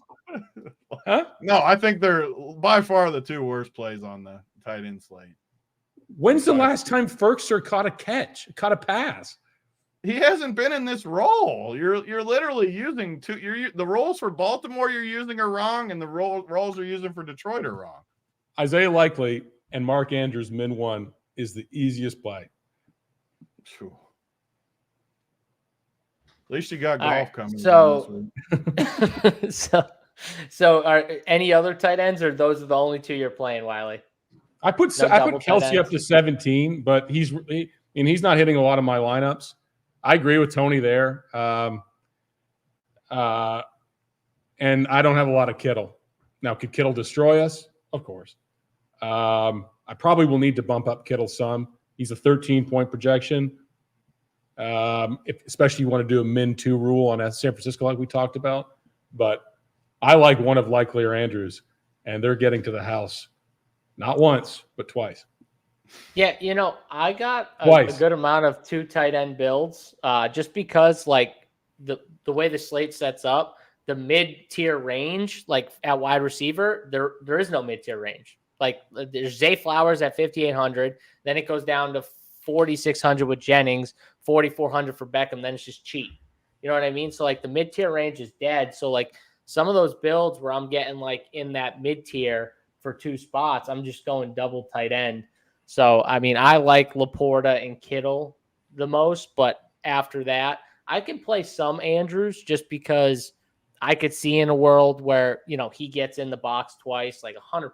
Even if he only plays 50% of the snaps, it could be most of the passing downs or something like that. So I could see him getting there at that price tag. And then I like Noah Gray. I like Big T's take on Noah Gray. So, yeah, I mean, I'm going to play a good amount of 2 tight end builds just because of that reason. There's no mid-tier at the wide receiver position. So I don't mind Noah Gray. He's hitting some lineups too. Fertzer's, I get the struggle of Fertzer, but you never know what can happen. He's 2,500, and you never know what can happen. I can't tell if Petty's. I can't tell if Petty's steaming Big T there or making fun of him. No, he's just stirring the pot. Petty always stirs the pot. That's what he does. He's stirring. Yeah, I mean, hey, he had 15 fantasy points back in 2000. I love Fertzer. He hasn't been the Detroit uses 2 tight ends every week. I mean, look at their snap count. I mean, I love Fertzer, so I'm glad no one likes him. I hope no one plays him. You're in the ownership projection. I think is completely wrong. I hope it's not on this ownership on Baltimore tight ends. I mean, it's just that's on a slate like this, you fucking smash that. I can't believe they're going to be 10% owned. That's a gift. They're paying the rate. I cannot believe. I just can't. I think you're just trolling me. I can't believe that take. I thought we'd be. Totally I know he's not trolling you. I know for a fact he's dead serious. They're the same price as Kittle and Laporta. I mean, it's insane. It's literally insane. It's like JSU last, and then they're going to score 7, and next week I'm going to have to listen to him like JSU, like, I told you Andrews was going to get 7, and then I got to freaking listen. Wait a second. Sam Laporta got double that. He got 15 without a touchdown. Laporta had a good week. I'm going to be with JSU on that.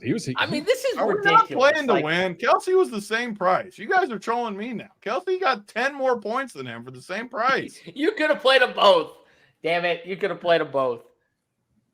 All right. Whatever. And I hated Cade Otton last week. I was more wrong about Cade Otton than Laporta. Cade Otton and Kelsey were slam dunks. And I was off Cade Otton, so I was wrong about Cade Otton for sure. Wasn't the winner double tight end? It had to be Cade Otton and Kelsey. It had to be. I mean, I don't know without looking. I did tell everyone that double tight end was winning. That was my one take at the end of the show. Just throwing that out there. No praise, nothing. I'm there, man. All right.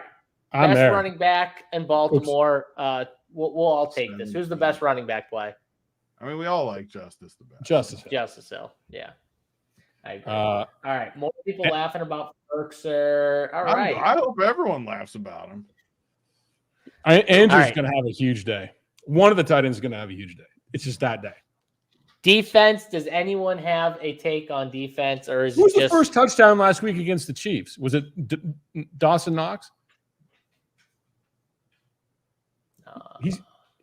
Did he not score? Did Kincaid score? Damn it. Who was the first? No. Who was the first touchdown? Was it Josh Allen? It was Josh Allen.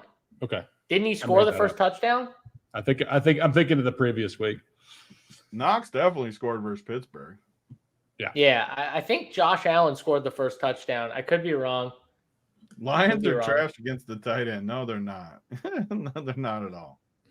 Knox is 2 weeks ago. Yeah, there you go, Trevor. Defense. Why are the Lions trash against tight end? I'm curious. Why? George Kittle's going to nuke them. Let's go, George. Kittle, so, I mean, Kittle could send me your jersey when George Kittle nukes. Oh. Yeah, there you go. Get the ball. I love Kittle. I'll be fine with Kittle going off. I won't be tilted. I won't have him today, but I won't be tilted. You got to have some. You don't have any George Kittle? I'll have like a little bit. Not on my main teams, I won't, though. But on some, I'm sure I'll have some. His projection's bad. All right. Defense, do we have any takes here? I mean, I'm going more with the cheap defenses. You know, I got more Chiefs and Lions defense personally. You guys have a take on defense here? It's the min exposure, max exposure, right? I mean, it's just the oddball defenses that something strange happens. You got to play them all. Probably lightest on the Lions, heaviest on the 49ers. You know, I'm opposite. I'm lightest on the 49ers, heaviest on the Chiefs and Lions. Even though I've got, I love the Chiefs. Even though I've got the other teams winning, I just I'm heavier on those for DFS. I'm heavier, dude. We've seen it all the time. We saw it with the Texans when they got stomped by Baltimore, and they scored that punt return, and they got like 8 or 9, and I mean that was good, and they were cheap, So we see it all the time happen. Like I'm fine with taking my chances with the cheap Ds. Tony, are you just playing them all? I really don't have a strong take on D's today for sure, so I'm playing them all.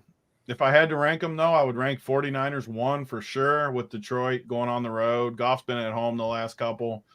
I would for sure rank 49ers 1, Ravens 2, Chiefs, Lions. But, I mean, I honestly don't care. I want a little bit of all of them. I don't have a strong take because all these teams are great offensive teams. So I think whoever gets lucky at defense. I know that's the easy way to just say it, but whoever gets lucky is going to have and they all might end up similar. Like last week, I think, besides Houston, or that was 2 weeks ago, Houston. Now I'm getting the weeks confused too. But I think last week the highest was 8, and there was like 2 teams with 8. I'm pretty sure. I could see that happening again, where it's just if some team scores a touchdown somehow, they're going to be in the winner. But I couldn't tell you who it is. There's no punt returns anymore. There's no kickoff returns anymore. It's been all run backs to the house. I don't even Detroit doesn't get rid of the damn defense. They do. They have to. It has to be super flex. I mean, it's just. I hate it. I think there's going to be so much better. Yeah. Do I think there's going to be some sort of crazy play this week? Probably less likely in these scenarios. Even Detroit, liking the 49ers defense, Goff doesn't turn over the ball a lot. So, yeah. But you can we've seen it all year. Even in a San Francisco blowout. Or a big game for San Francisco, the Lions defense could play. It's just you got to play. Man, Phil, K. Dotton, they suck versus tight end. 1 week, K. Dotton went off. Oh my God, how could I say that? It's a freaking amazing. I can't believe they didn't shut down the tight end every game all year. I'm stunned. Big T, you were wrong. I said I was wrong already on that. I already took the L on that. I'm liking Kittle more and more of the show. Let's go back to Petty's idea. Phil, how many Millie Makers have you won? All right, you're wrong. My bad, Phil. I love Phil Raffi. I love Phil. He's my guy. I love anyone that calls out Big T. So Phil's my guy. All right. Plays of the day. Wiley, you got to give us our cores first. Okay. I mean, this is Tony, one of our last this shows, is easy. Right? We got the showdown, and that's it. So this is the last. This is we're getting close to the end. So I will give you your cores. These are lock solid cores, RPS cores for you two guys. Big T core, Anthony Fursker. I was going to say Jalen Hyatt for you, JSU, to keep up the bit, but it's actually Nelson Aguilar. Yes. Where's that video? Nelson, I'm sending that video. You know the video I'm talking about. I'm sending that video on Twitter when you score a touchdown, baby. Come on. Or if Nelson Aguilar scores, this slate is over pretty soon. I will say here's my play of the day. 2 plays. The low own, which I can't believe, and then the big one, Deebo Samuel, obviously. He's going to have a massive day. 19-point projection. I put the 19 to 21. He gets you to a lot of lineups. Dynami Brown, yes. Dynami Brown, Jalen Hyatt. I'm going to miss these calls. Logan Thomas. We're going to call him Dynamic Brown next year. Dynamic Brown. He's dynamic. Takes the top off the every defense week and is absolutely dynamic. Every week you got to set up your play of the week by someone who takes the top off defenses. Yeah. And my smaller low-owned play, which I can't believe it, is one of the Ravens tight ends. I'm going to go Mark Andrews. I knew you were going to go with one of them. One of them. I can say both of them. One of 2. Min 1. There you go. There's your rule. mean, top guy is going to be Deebo for me. Deebo, don't do it to me twice. Twice in a row. Wait. And then my cheap guy is going to be Nelly Aguilar. There you go. Oh, this way. Yes. Yeah. Look at that. Yeah. Hey. Deebo Samuel and Nelson Aguilar are my 2 plays this week. What is happening on this show? we just came together. You guys just high-fived over freaking Deebo. Yeah, it's a great high five. We got two dudes that are fresh off injuries. Like, there's 2 plays of the day. I mean, I'm glad we got golf this week. You better do your one play of the day being 1 of 2 tight ends. I'm going to tell you right now.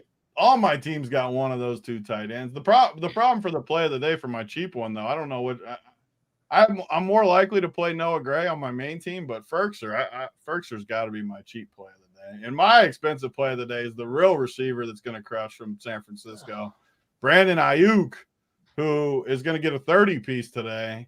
Way, way better play than Debo because he actually matches up against this D better. So I'm going to own both of you bastards. It's going to feel good. He's going to match up with this D better until Debo just takes 2 fucking slants to the house. Owns Tony's ass. All right, guys, stay here because we're swapping off. We got us 3 jumping off for the next 3. Holding JT. I'm not leaving. The rookie move right there is stepping in before you take off the graphic. But Holden, JT, and AP are going to take you guys for another hour, giving you guys their plays here for this NFL slate. More NFL talk. You can stay here and listen to those Hopefully guys. They do better than we did because we had a terrible show. Hopefully they pick it up. I mean, just some horrendous plays from these 2 up here, whatever side they're on. I mean, absolutely. Okay. I need JT. Anthony Ferkser. My bad. I didn't know your name. Your new name was Anthony Ferkser, not Anthony Wayne Niehaus. My bad. Yeah. Anthony Ferkser. My bad. Bye, guys. What's up, boys? So what's going on? Tony, JSU, Wiley, thanks for the wonderful content. We're going to keep rolling here. I don't know why JT has a shit-eating grin on his face. Apparently, I need to get a tan. Somebody said I need some bronzer. It's funny because the principal in my kid's school said I look jaundiced. So I think I need to get outside a little more. All this football and basketball going on. That's bullshit, Alex. All right. I knew I was going to have to talk about this. Right off the bat. I did not put that on there. This is going to be gone at the end of the night. JT, you know what I put in the Discord yesterday? Yeah. To Uncle T? I don't know if there's children watching. If there are children watching, I'm not going to tell the story. If there are not children watching, then I don't need to worry about it. I'm definitely not telling why I have a mustache here. What's going on, AP? How are you, pal? Doing well. Doing really well. What's this story? I'm curious. If you have children, turn it down. No, they're upstairs. So right. no kids. I got my AirPods in. So all right. So in all seriousness. Yeah. In all seriousness, I'm having a conversation with my lovely soon-to-be fiance. No. Which is the worst fucking word ever. I'm not going to call her that. I'm going to call her my lady. All right. Me and my lady. And we were joking about mustache rides because she's like, I've never had one. So I said, all right, I was growing out a beard already. I shaved the rest of my beard. And AP, I'm not even kidding you here. She wanted a mustache ride and I gave her 2. So now I'm going to go shave this thing off at the end of the day. That's the story. You wanted the story? I gave you the story. Maybe I retract my statement. I did not want the story. I retract my request there. I'm still, I'm struggling a little bit. A little slow this morning. No, so a bunch of our friends, they hired these like bartenders, and they're all very skilled. They teach you how to make legit drinks and all this stuff. And so I pounded maybe like 11 old fashions last night. Oh shit!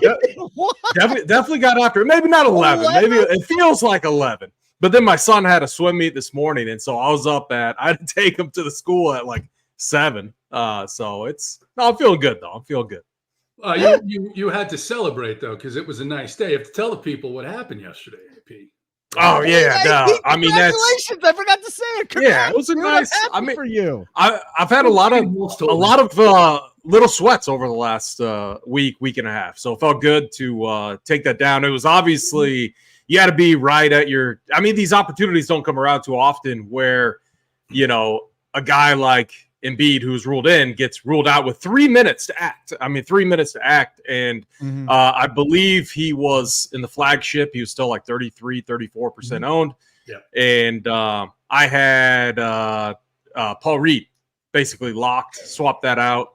I mean, I'll be honest with everyone, and we're trying to help the RPS community. We're trying to help, and I got some questions. Well, what do you do with projections? What do you do in those type of scenarios? You honestly just have to do it in your head. Like, you don't rely on another, like anyone to, like, when you have 3 minutes to act, to update it. Go in there, remove them. We've all been doing this a long time. Like, you have a general idea of where that backup is going to be or where he should be. Do the projection in your head. Use a tool like SaberSim, and you're going to get a nice advantage. So that's exactly what I did yesterday, and it was a good day. I mean, 20 builds in there too. Cashed all 20. It felt pretty nice, and you rarely catch the field asleep at the wheel, but that was the scenario yesterday, and I think it was our guy K Fallick. I've been there with Kevin. I've been there. You walk away for a minute or two, and maybe you don't have your phone on you. Like, it's walking out to the kitchen. You miss the alert. You just can't. You can't go away from your phone. You can't go away from your computer. In today's NBA, it's just wild. Did he leave that core of the starting 5 for the Sixers in his lineups? Well, I mean, I think it was just posted in Discord, right?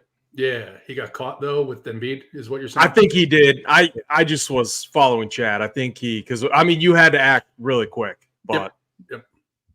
I just got in trouble. Why? You did? Yeah, she heard that conversation. Oh, okay. So, hey, I just want to say hello to David S. Torres. He's here. Thank you, David, for watching. There's another guy, aka Hollywood. He's confused because he's saying, "Why are you guys doing these shows backwards today?" It's a little treat. We do this a little bit different. K Philippe Burner just got banned. You banned K Philippe Burner? Yeah, I just banned him. I don't know what he meant by that. Why? Why it's 5 minutes. Everybody gets a 5-minute ban from me. You don't say nice things, you get 5-minute ban. You say nice things, you get an extra. But is that different than, like, there's one time you banned K Fallick, and we had to we had to go behind the scenes. I thought that was K Fallick. I am sorry, K Burner. I literally. Well, he doesn't know. He doesn't know because he's banned. He can't see this whole. Come on, me. I thought it was K Fallick. It was his burner. You'll be back in 4 minutes. You got to give him a free month now. I'm not giving him shit. Now, listen. I do want to let everybody know that our viewership went up over 100 people when I was telling my story, and now we lost 100 people. So good job, JT. Way to go. No, I think that was my story. So. I mean, I thought it was a great story. I liked your story, AP. You won money. Yeah, no, I'm to be honest, so I'm working on it's taking a little bit of time because I'm using contest flashback. Is that what they call it with SaberSim? You can go back, you can review contests, and you can honestly, you can review what people are doing. You can go see what I'm doing. Holden's not even paying attention or anything like that, but that's fine. You're going this way. That's all I am. That's all I am. I'm just go that way. Long story short, today, and I love it. Long story short, I'm working on something that I think is going to be really beneficial for your kind of your average. I will say like medium stakes type player. If you're putting in anywhere from like 3 to 800, to 1,000 a night, in that range, I think this piece of content, it's more training focused. Is going to be really beneficial. So I'm going to make it members only when I'm done with it. And so far, it should be able to apply to most sports. I'm using the strategy for PGA right now. I've been using it for NBA, and I'm building it out for MLB too. I was talking to Steve Boyden. Really excited. Obviously, we got JT Hayes and Holden on here too, but really excited to deploy it for MLB as well. Here's the deal. Hold on. Where is it? They forgot the $100 giveaway from NY Giants fan. So I'm giving it away in NY Giants fans' name. Okay. So I'll tell you the story. You're going to, somebody here I should give it to K Philippe Burner because I thought he was K Fallick, but is he really good at DFS? Does he win? Does he ever win? Because if he doesn't, I'll just give him the money. If he's good, I'm not going to bother. Who? K Philippe Burner. I will on your behalf, I will reach out to him and I will apologize. No, you don't need to apologize. He doesn't give a shit. He's K Philippe Burner. He busts my balls all the time. It was an accident. He does. Big deal. K Philippe Burner will be back in 2 minutes, AP. You don't need to reach out to him. And I want him coming in hot, K Philippe Burner. I want you coming in hot, aggressive, with a thirst for vengeance against Holden. I want the nastiest thing that you could say. No, if you do that, he can't ban you again. Yes, I can, but I won't. I won't. With Holden's 100, do you get a mustache ride? No. And also, this is from NY Giant Fan. And Giant Fan, you don't have to pay. I'm taking care of this because he finished second in the RPS Fantasy Football League. Said, I don't want it. Here's $100. And that's about it. The great thing about this is, get the fuck out of here. We kind of like to weed. Nice. Get the fuck out of here. No, I'm not being nice. I'm saying we like to do this, weed the people out, and then, we'll get into the meat of it. So yeah, we got enough we do. stuff going on. We got. We got a royal waste of time. We have 2 games to talk about. There's only so many players you can talk about. we're I'm going to be just killing time and doing whatever until the game starts. I haven't forgotten shit, Jake. I remember everything I say. I like Jake Swales. I do too. He's a good dude. Hold on a second. Within the next, even though he's on the Ravens, but I still like him. Where's K? I'll have to hit him up in Discord and ask K. How about Snyder dodging me? We had this whole play. We talked back in week 12. We're like, oh, if it's Chiefs Ravens, the championship, we're gonna watch the game together. Dude just completely dodged me. Completely dodged. He's scared. Snyder's out there in Geneva, of all places. Geneva, Nebraska? I'm going to go look it up. Geneva, Nebraska, maybe 900 people live there, reside there. I couldn't imagine going to Geneva. All right. Where's K? I just hit K Philippe Burner up in the Discord. He needs to come back. Should we give K Philippe Burner $100 from with $100 from NY Giants fan, or should we open it up and be like, you got to hit the like button a million times, and then we got to get into the slate? Okay, let's get into the slate here in a second. But how do you want to give this away, guys? I know it's $100, but NY Giants fan out there, how about a like? And when we get to, I don't know how many. All I know is that the crowd here this morning has been huge, boys, huge. It's 30. When we get to 300 likes, I'll give one out. Okay, I like it. I'll give it out for NY Giants fan. I did donate the Critter. So thank you to everyone who donated to the Critter Connection in honor of Holden. It was a miraculous. Holden was. He came back from the dead. Is exactly what happened. So Holden, we're happy to see you today. Is the Critter Connection my thing here? Well, it had to do with what you were doing with that monkey. Oh, that got her. That got out. I don't know. All right, let's go. Let's get into this slate here. We dicked around enough. Can I say 2 more things real quick, just as a way to start the show? Yeah. So these 2-game slates, I always like to start with some macro analysis, and I like to go back and look at maybe a few other previous 2-game slates. I like to look at what did the optimal build look like, and I'm not doing that to build my research and my process off of it. I'm doing it just to remind myself these slates are crazy. Throw correlation out the window. Last Saturday 2-game slate was Packers, Niners, Texans, and Ravens. Your optimal lineup was Lamar Jackson, Devin Singletary, Aaron Jones, Bo Melton, Juwan Jennings, Romeo Doubs, George Kittle, Christian McCaffrey, and the Texans defense. So naked Lamar plus the defense against him and running back against him with the late game stack. There you go. So throw correlation out the window. Do funky things. Keep that in mind as you're building for 2 gamers. What do you think there, JT? What do you think of that strategery? What do you got for strategery coming into today's game? For me personally, here's the thing on the 2 and the 3 game slates that I've noticed. And if you, and most of us do now, if you're not, you should, even if you're hand building, using an optimizer, using our partner SaberSim, right?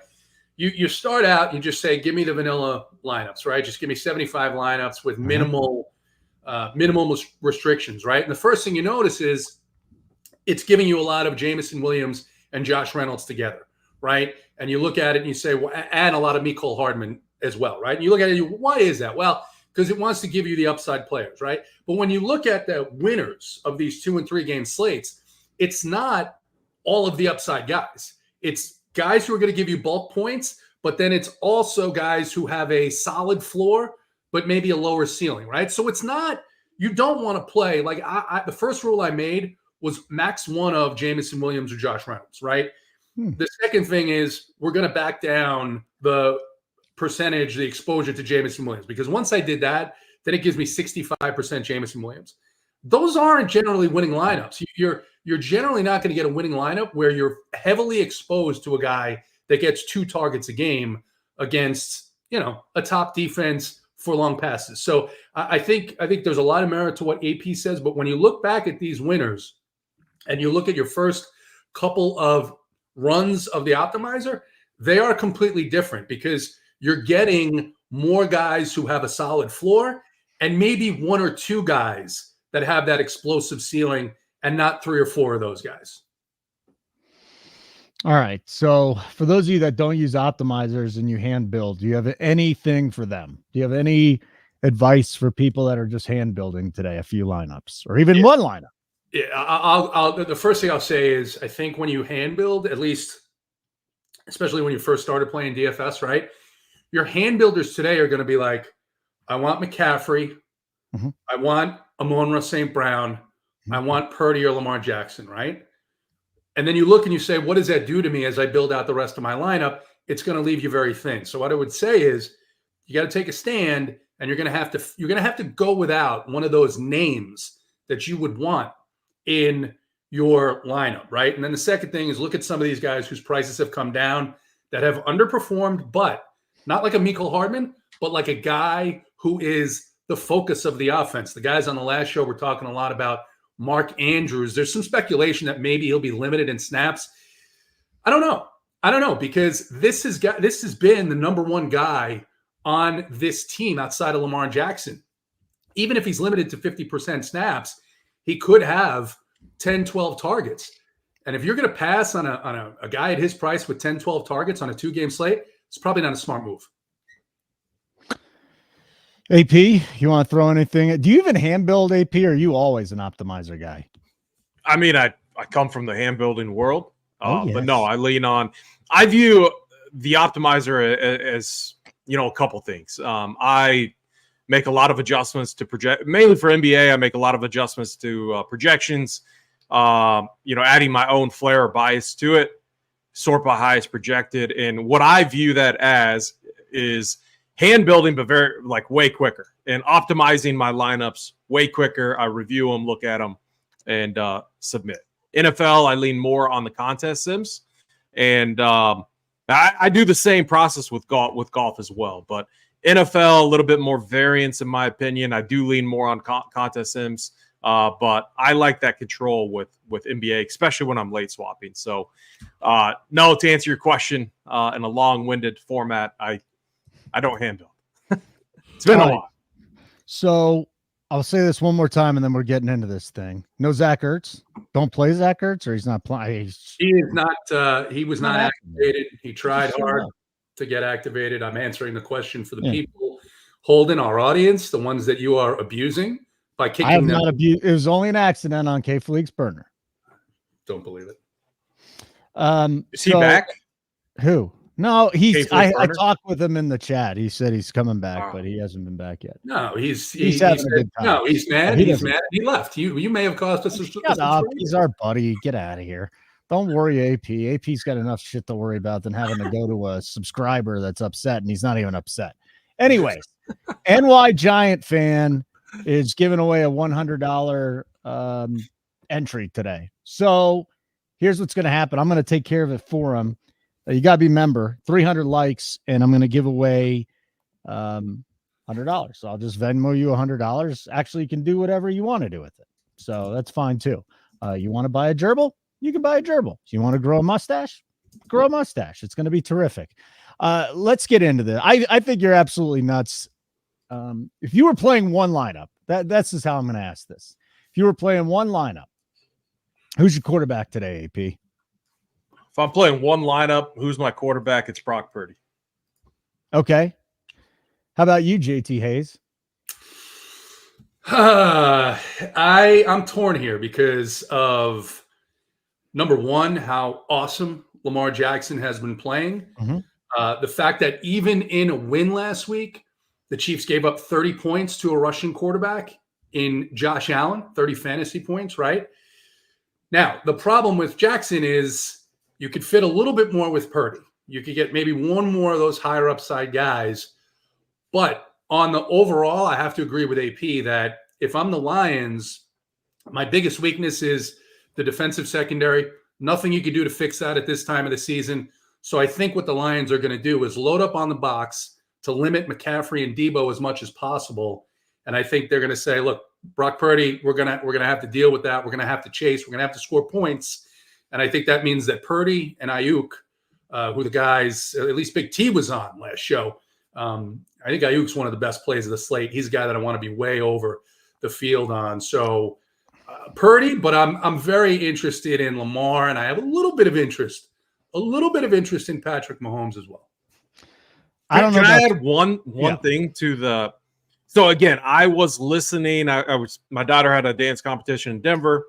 Sorry, I wasn't able to get together with you, Holden. Schedule was crazy. Was driving back, so I had to listen to the game on the radio, which I was tilted about, to be honest. But actually, dude, the radio broadcast on SiriusXM was awesome. I forget who was doing it, but it was awesome. And then I rewatched. I was up to like 2. I watched the game when I got home. I was really impressed. So the case for Patrick Mahomes, I've been trying. Homer, obviously, yeah. But I've been trying to lay the biases aside, and I've tried to make a case. I was impressed how they marched down the field, just all over the Bills last week. And they're aggressive. They're on point. They limited turnovers. Can you do that against Baltimore? That's a tougher task for sure. But these 2-game slates are different. So for me, it comes down to ownership. Like, I think the real question is, what do we think happens at ownership at quarterback?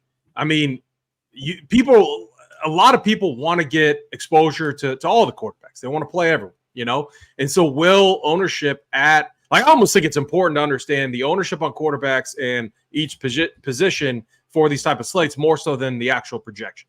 I don't know if you guys agree with that or not, but I would rather know the ownership over the projection. And I'm really curious. I'm kind of torn on if it spreads out or if it consolidates onto Lamar and Brock Purdy. And that's kind of what I'm debating right now in my head. I think Brock Purdy is number one by maybe even 10 percentage points, maybe 7 to 10. Mm-hmm. And I'm telling you right now, and where was this thing? The guy that came in and said Lamar outscores everybody. Then Lamar is probably the best quarterback play, right? I'm with you, buddy. Lamar outscores everybody by a dozen. I'm with you. It depends. I forget who was in the winner last week. Was it who was in the winner last week? It was probably Lamar, right? And Lamar was 39, but there was maybe it was a week before that where Baker scored 30, right? And there was another quarterback that scored a lot of points, but that difference in price with what you can fit in, right? Now the difference here in price between Purdy and Lamar is only about what, 1,300, right? But that's probably the difference between playing 2 of, Aguilar, Williams, Reynolds, Hardman, or maybe getting up and improving even to an Odell Beckham Jr. who might have a bigger role today, or getting to a double tight end build and getting like Andrews Kittle or Andrews Laporta, something like that. Yeah, I mean that's why DFS is. It's a lot of times about the value, So what is, if you think Lamar Jackson's your QB1 or the one guy you're going to play more of than anybody else, how much is he going to have to outscore the other quarterbacks by so that you're missing out on some of these other players? So Lamar naked, that's interesting too, because AP was kind of talking about that. So let's get into this. AP quarterback position. Everybody seems to be on Purdy. Understandable. I did pick and winners with JBC and stats on Friday, and JBC was like, hey, it's interesting at 2-1. Now, again, these are odds, so it's a little bit tweaked, but Jared Goff could lead, the 4 quarterbacks in passing yards. There's your boy Mahomes, who really needs to have a big breakout game because we still haven't seen it. And then Lamar Jackson, who went absolutely apeshit And for those of you that are bettors, if you're not betting alt lines up into the 80s with Lamar Jackson, I don't know what you're doing rushing wise. What do you got, AP? Break down these 4 QBs for us today. Yeah, I mean, when you think about, or when you look at the games last week, I think I stacked up on the 2-game slate. I did stack up the Bills-Chiefs game a little bit heavier, and I thought I was running pure there for a little bit because, like, game flow matters. Game flow, how the games play out matter. It was a very slow first half. Remember, all those points came in the latter half, in the second half, and a lot of them came, especially from Baker there in the fourth quarter. You just had that back and forth type of environment. You know, their back was against the wall. And so a lot of it comes down to trying to understand how these games are going to play out, which is obviously difficult to project and predict. I like the aggressiveness that I saw in Kansas City. Will that force the hand of Baltimore too? I think that makes Lamar, coupled with maybe being, not the highest owned quarterback.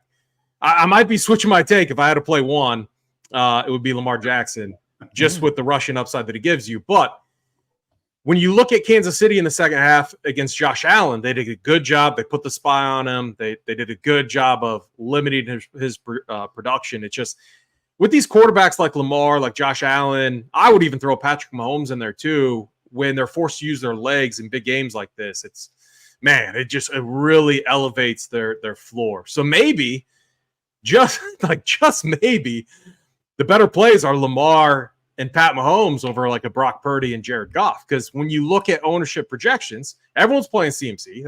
I am too. He's by far the best running back play on the slate. How many people, what's the correlation going to be between CMC and Brock Purdy? And can you just, moving off of like if San Fran rushes for all their touchdowns, what is the value in having Brock Purdy then? So I think those are the questions that you need to be asking yourself and how to get different. And the more I think about it, Lamar and like Goff probably or looks to be likely the lowest owned. I just want to know how low owned. If it's going to be sub 10%, then I'm very intrigued. If Mahomes is going to be sub 15, sub 17%, I'm definitely more intrigued. And the same on the other side. If Brock Purdy's going to be over, say, 40, 45%, I think the fade becomes a little bit more intriguing there. So it's an interesting debate. You could spread it around. But again, I like playing less builds and concentrating my exposures on certain spots. And right now, I'm leading towards, I had Purdy in there. He's still my guy, but I could switch things up a little bit. Lamar, maybe Pat Mahomes. It's just, man, we have not seen any type of ceiling from Pat Mahomes at all. And like JSU said it best on the earlier show, like Chiefs offense finally looked good, but still we did not get that big score that we were used to seeing in previous years. And it's easier to assume like Lamar just has so many different ways to get there too, with his rushing upside, rushing touchdowns. So yeah, I think the more that we talk about it, my Lamar shares are going up and up, even though I think the Chiefs win that game. Yeah. What do you think about playing Lamar with one of his running backs is the question. I mean, David, ST Real Estate Realtor, David Torres, Realtor. Oh boy. I mean, I've heard that if I had $1 for every freaking time this year that I've heard the Chiefs aren't that good, if they're not that good, why are they in the AFC Championship? We have it like 6 years in a row now. And I thought they looked incredible last week. So I don't know. I don't know why people still say that. It's crazy. And then they beat the Ravens today, and people still find reasons to hate this Chiefs team. JT, let me ask you, running Lamar with a running back today, Hill or Edwards, is that a good idea or a bad idea, or maybe it's just getting creative on a short slate? What is that? I think it's getting creative. I think it is tough to love Lamar with any of his pass catchers, right? I mean, I was getting a lot of Bateman, some Flowers. The Chiefs have been pretty good against pass catchers. Looking at all the stats, where they've been hurt is primarily on the ground. But the thing is okay, we're getting excited to play Justice Hill in the AFC Championship game. He's looked very good, but as they get closer to the goal line, it's not Justice Hill for the most part. It's Gus Edwards, right? So which one do you pick between? Or Lamar. Or Lamar. And that's the thing too. So I think that's where I had Lamar last week in probably 20% of my lineups, but I forced a rule that said you had to play a pass catcher with him, right? So I got some with Likely. That was okay. But really, none of his pass catchers hit a ceiling because the consistency is, it's not like, and someone's mentioned this earlier, right? They said, we'll play Lamar and McCaffrey with cheap wide receivers. In these championship games, those cheap wide receivers, you look at the target share, this isn't a week 8 matchup where a team is going to double the best receiver. These teams don't care. The best players are going to get the most opportunity. So it gets really hard to say, I want to play Lamar and I want to play him with Beckham Jr. and Bateman, right? What are you getting out of those guys? You're probably not getting a lot. So it's more random for me. But on those players that everyone's going to be using, think about what the field is doing. David S. Torres, he's got Hardman in his lineup to fit everybody else. You're probably going to be duped. Probably going to be duped quite a bit. And maybe that's not bad if you get up to the top. But what are the ways that you can get away from that? And I think that's where you go down and you say, all right, maybe. And look, McCaffrey's a decision today. He's a great player. On a 2-game slate, you'd think he's almost a must play. But at 9K, if he gets 18, if he gets 20, right? That might not be optimal. JT, I think his projection's too high. I think CMC's projection, I think it's, we as an industry may be a little fearful of under projection. Like we're looking at that price tag and maybe, these projection sites, us included, are over projecting, trying to force him in. And I'm with you on that. Like, I think in Millie Maker formats, especially if you're on Brock Purdy, like I want my Brock Purdy lineups in there without CMC, to be honest. Yeah. I would rather double stack with Ayuk, Debo or Kittle versus like CMC. So I'm with you there. This season, for the most part, it's been I want only one of Purdy or McCaffrey. It's a little harder to do that on a 2-game slate because if McCaffrey runs for 100 and catches one and gets in and the Lions score, right? Then you've got Ayuk, you've got Kittle that could be optimal, but you could have McCaffrey with 25 points. So then you're looking at, all right, maybe I stack the second game and I just pick a piece or two out of the first game. Maybe it's Lamar naked. I don't know. Maybe it's Justice Hill. Maybe it's what I want to get your take, AP, because I've been reading all week long about Pacheco's injury, didn't practice.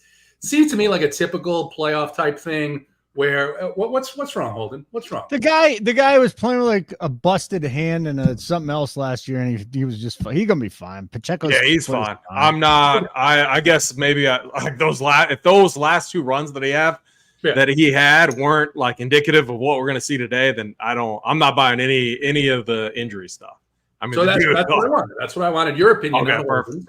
Yeah. Screw JT's. Screw J. You gotta listen. I've been working with this guy enough on Old Guys Pod where you know where he's just taking a shot at you, and it usually goes over people's heads. But I heard it. Son of a bitch. I'll let you go ahead, Holden. Ask your question. Did you give your quarterback thoughts, JT? I mean, we both did that. Oh, did you? Because I just obviously I wasn't listening. I was only listening to AP, I guess.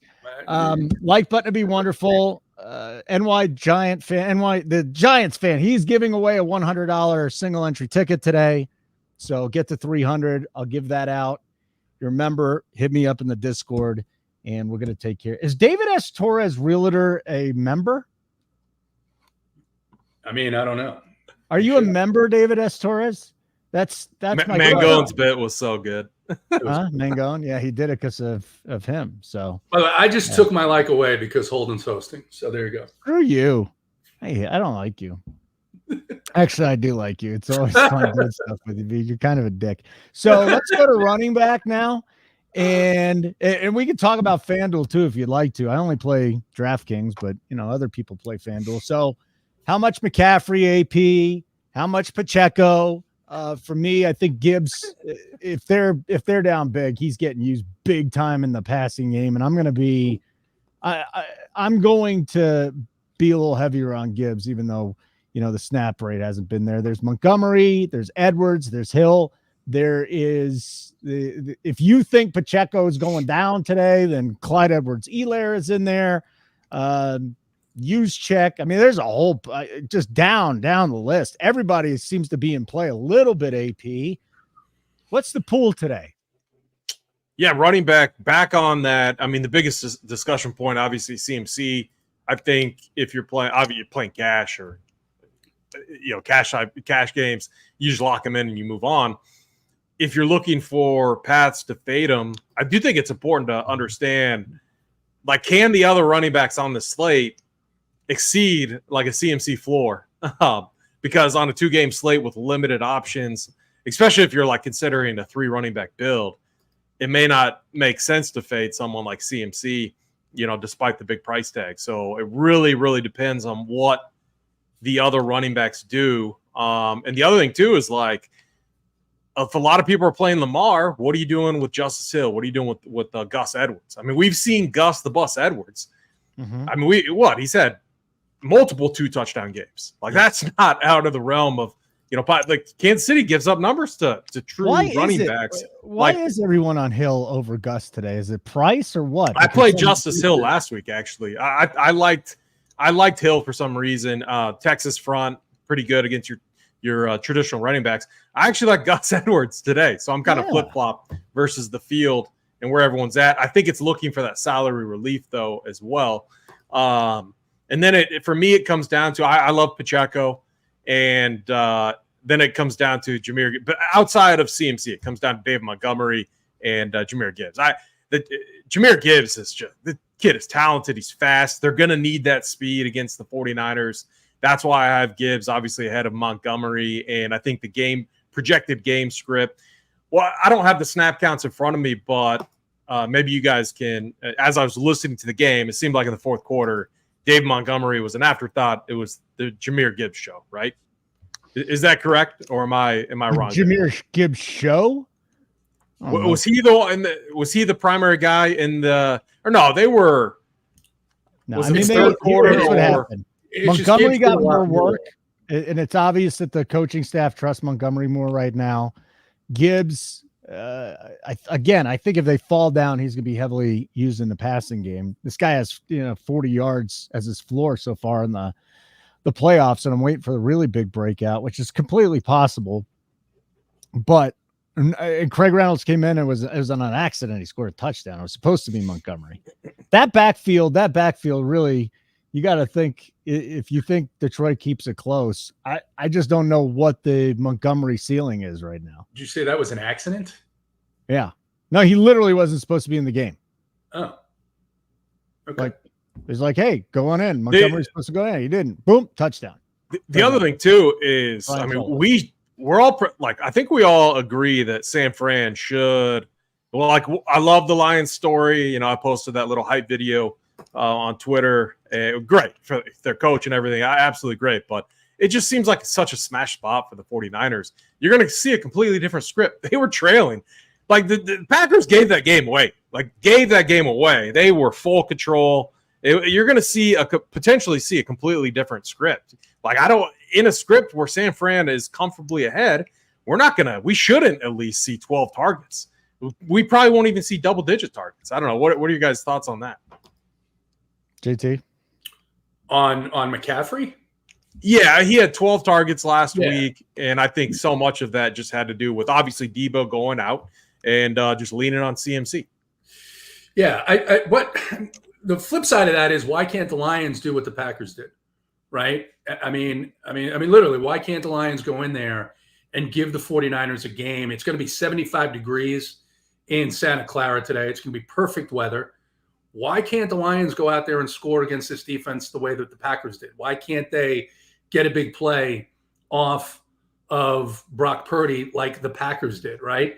So if you're building, and you could build to scripts, especially on a 2-game slate, right? One completely contrarian way to go would be to say, you've got close games, but Detroit and Kansas City win. And what does that lead you to, right? What type of lineup does that? And you talk about this a lot, AP. What you could do with Sabre is change the score of the game, right? So you go 28-24 the other way, something like that, right?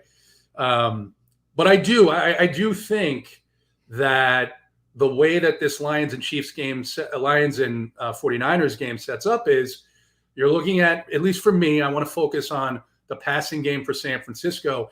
And then with the pass rush of the 49ers, what does Jared Goff have to do? He's going to have to get the ball out of his hands quickly, which means short passes. That's where you lean to Gibbs. Let him get out in the open field and use his explosiveness. Amon-Ra St. Brown. Yeah, of course they're going to focus on him, but guess what? Those little slants around the line of scrimmage, they can be successful. I think Laporta can have success here as well. That's why I say when I'm getting 65% Jameson Williams, when is Jared Goff going to have the time to take a 7-step drop back and find Williams down the field? It's not going to be very often. No. Let me just go back to the Reynolds story real quick because I had to go back and look it up. Yeah, please. Amon-Ra St. Brown has his own podcast, and he goes, we came out in 12 personnel. That's a running back, 2 tight ends, 2 wide receivers.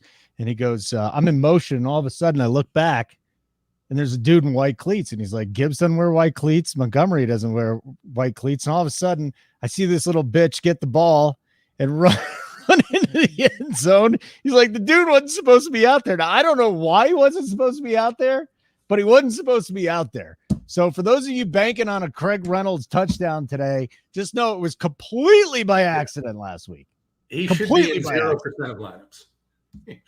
Somebody had him, didn't they? Somebody had to have him. I don't think so. Somebody had to. The question is, how do I get on Amon-Ra's podcast? I was one of the first people to fall in love with him. You like the podcast so much that he was the first guy to just stroke Amon-Ra. I mean, this is going back years now. Yeah. I mean, he's only been in the league, what, 2 years? So it's 2 years, Holden. Two fucking years. Yeah. I prefer. That's when I learned he was the sun god. I'm an equanimous JT. JT we did the whole thing. We did the family lineage. He's got all his brothers are named after like Greek gods. We could go back and find the tape on that. I'm sure we could find it. No, we can't. We should. We absolutely can't because it's a lie. It never happened. So are we done with the running back position? Do we have anything else to add, gentlemen? Nothing for you. I didn't think so. Yeah, nothing. Okay, so here's the deal. I'm going to go pick out a winner in the live show chat. NY Giants, he's giving away $100 for a single entry today. The subscribers know this. In the live show chat, those of you that have watched the premium shows, go in there and tell me what you think about my mustache, and then I'll pick one of you guys, and then I'll Venmo you the $100. I remember it. I vouch for JT. Burner, that's your DFS Dom? No. Who knew? Listen, I have a fan club who's been with RPS since the beginning. You have a fan club? Remembers the days when there was only like 5 of us that were doing shows. When we were doing content? Didn't you come? You came after us. We were on like 5 days a week. It was crazy. JTA's has been around a long time. Long time. Since we launched? Well, no. Me and you have talked over a long time. 4 or 5 years, right? Yeah, since we launched. I don't know when he came on, though. I was here in the beginning. I remember who's this bald fuck, and then, all of a sudden he's baseball was one of the first sports back, and JT was right there. Yeah, I think I still have his article. It's MLB Primer. All right, we're getting some love in the live show chat. You got a couple more minutes, and then I'll give away the $100 single. Thank NY Giants fan, not me, but I'm gonna end up Venmoing it to you. So that's about it. All right, let's get to the wide receiver position. Like button would be great. We'd really appreciate it. We weren't even supposed to do this show, but JT and AP and I were just like, you know what? They need more information. You know, they need winners. So why not? I mean, it's nice going after Big T. The viewers drop off. You know, the Big T bump. Viewers drop off. Less pressure on us. We can just have a good time. Didn't lose that much. Talk through it. Find the winners. I'm not kidding. It actually went up for about 5 minutes during my mustache when you're story. talking your story. That it went up. One of two things happened. Not a joke. It scared everyone off. Go look at the numbers. Extremely likely. I stopped the number. I stopped the story. Or we're just not Big T, and that's fine. I mean, we held almost all of it, though. I gotta say though, the likes are disrespectful.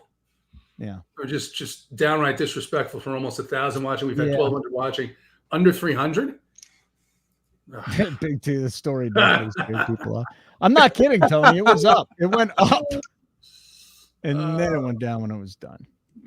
So I didn't know Big T actually watched the show. So that's nice to hear. So what's our consensus right now? It's Lamar best quarterback, CMC the best running back, but outside of CMC, we gotta.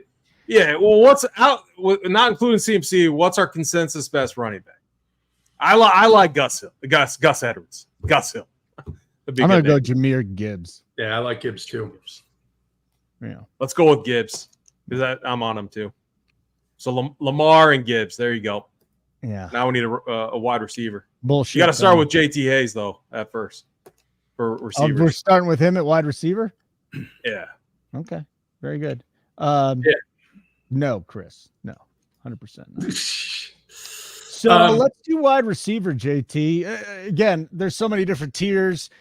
Can you fit in the three big guys? I'm always a little bit hesitant to Ayuk when Samuel's in there, but let's face it, Ayuk is the number one target. A lot of weeks for Brock Purdy. Debo is going to play. He's like, I'm not even taking any painkilling injections. I'm just going to go out there and play. Amon-Ra has been a freaking stud. Rashee Rice.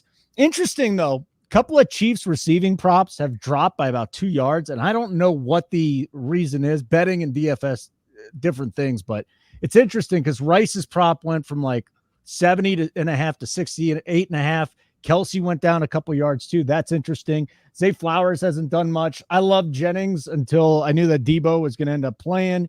You got Beckham, who really hasn't done anything, but he'll be in some lineups. JT, Reynolds, Williams, these are the cheapies you're going to be seeing from the Lions. You'll have Aguilar out there. I want nothing to do with Bateman, although Bateman was spit out, and Saber. And then Hardman, who could not have run worse these first two playoff games, dropping balls in the first game, catching the ball, fumbling at the goal line for a touchback in the last game is wild, man. Yeah, so I'll start with the 49ers situation because Debo obviously being in, it completely rules out Jennings, right? You're not looking at Jennings here. But a lot of Debo's production, I love Debo, right? I had Debo in a bunch of lineups that won nice money this year, but I don't think this is the spot for him. A lot of his production has come from rushing the football. And I think it's always been a hard to go against these Lions. And I think, like I said, I think they're going to stack up the box and say, we're going to have to deal with Brock Purdy, let him beat us, which puts me on Brandon Ayuk as my number one guy. Looking across at the Lions, like I said, I want to back way down on the Jameson Williams, either his projection or just the exposure overall, because for a guy that's the fourth, fifth option in this offense, getting 2 or 3 targets just doesn't do it for me. I understand he's cheap, but that's where I was talking about the lineup construction, right? So I think Josh Reynolds is decent. I think he definitely takes a hit with Laporta in. I think you're going to see a lot of short pass attempts to Amon-Ra and Laporta. So I'm lower on the Lions secondary guys, but I would pick Reynolds over Williams if I had to. On the Chiefs side, gets really tough here, right? I think that you have to, if you're Andy Reid, kind of think about, all right, how much, if at all, do I deploy Mecole Hardman here? And maybe that gives a bump to a Justin Watson, who's a lower price guy. The Ravens have been really tough to pass on. They just have been. Hasn't been an offense or defense where you want to look to the opposing passing game. And then I think the guys on the previous show were talking about it. Nelson Aguilar has been like this safety valve for Lamar Jackson all season long. For that cheap guy, you want a cheap guy that's going to get those red zone targets, those end zone targets. I think Nelson Aguilar is that guy. I agree with you. Bateman's cheap. He's going to be popular with the opto. So I think you got to think a little bit more clinically about which lower price guys do I want the most of. And if I had to pick, it would be I'll go Aguilar, Justin Watson, and then some Reynolds. Although, like I said, that Lions offense, they're going to key in on the guys who got them there. They're going to key in on their best players. That's Gibbs. That's Amon-Ra. That's Laporta. To a lesser extent, it's David Montgomery. I didn't listen to a goddamn thing you said except for Nelson Aguilar. I do want people out on Twitter. I don't know if you guys saw this. Travis Kelce. Fuck this guy. I'm sitting here like, that was a great breakdown. Like, there's a lot of good nuggets that I took from that. Just because it was didn't even hear a word he said. Here's what I said. I said I didn't listen to a goddamn word Fuck you, JT. He was the one doing it. You insulted me. You know what? I feel like I'm going to find you. We will get vengeance together on this guy.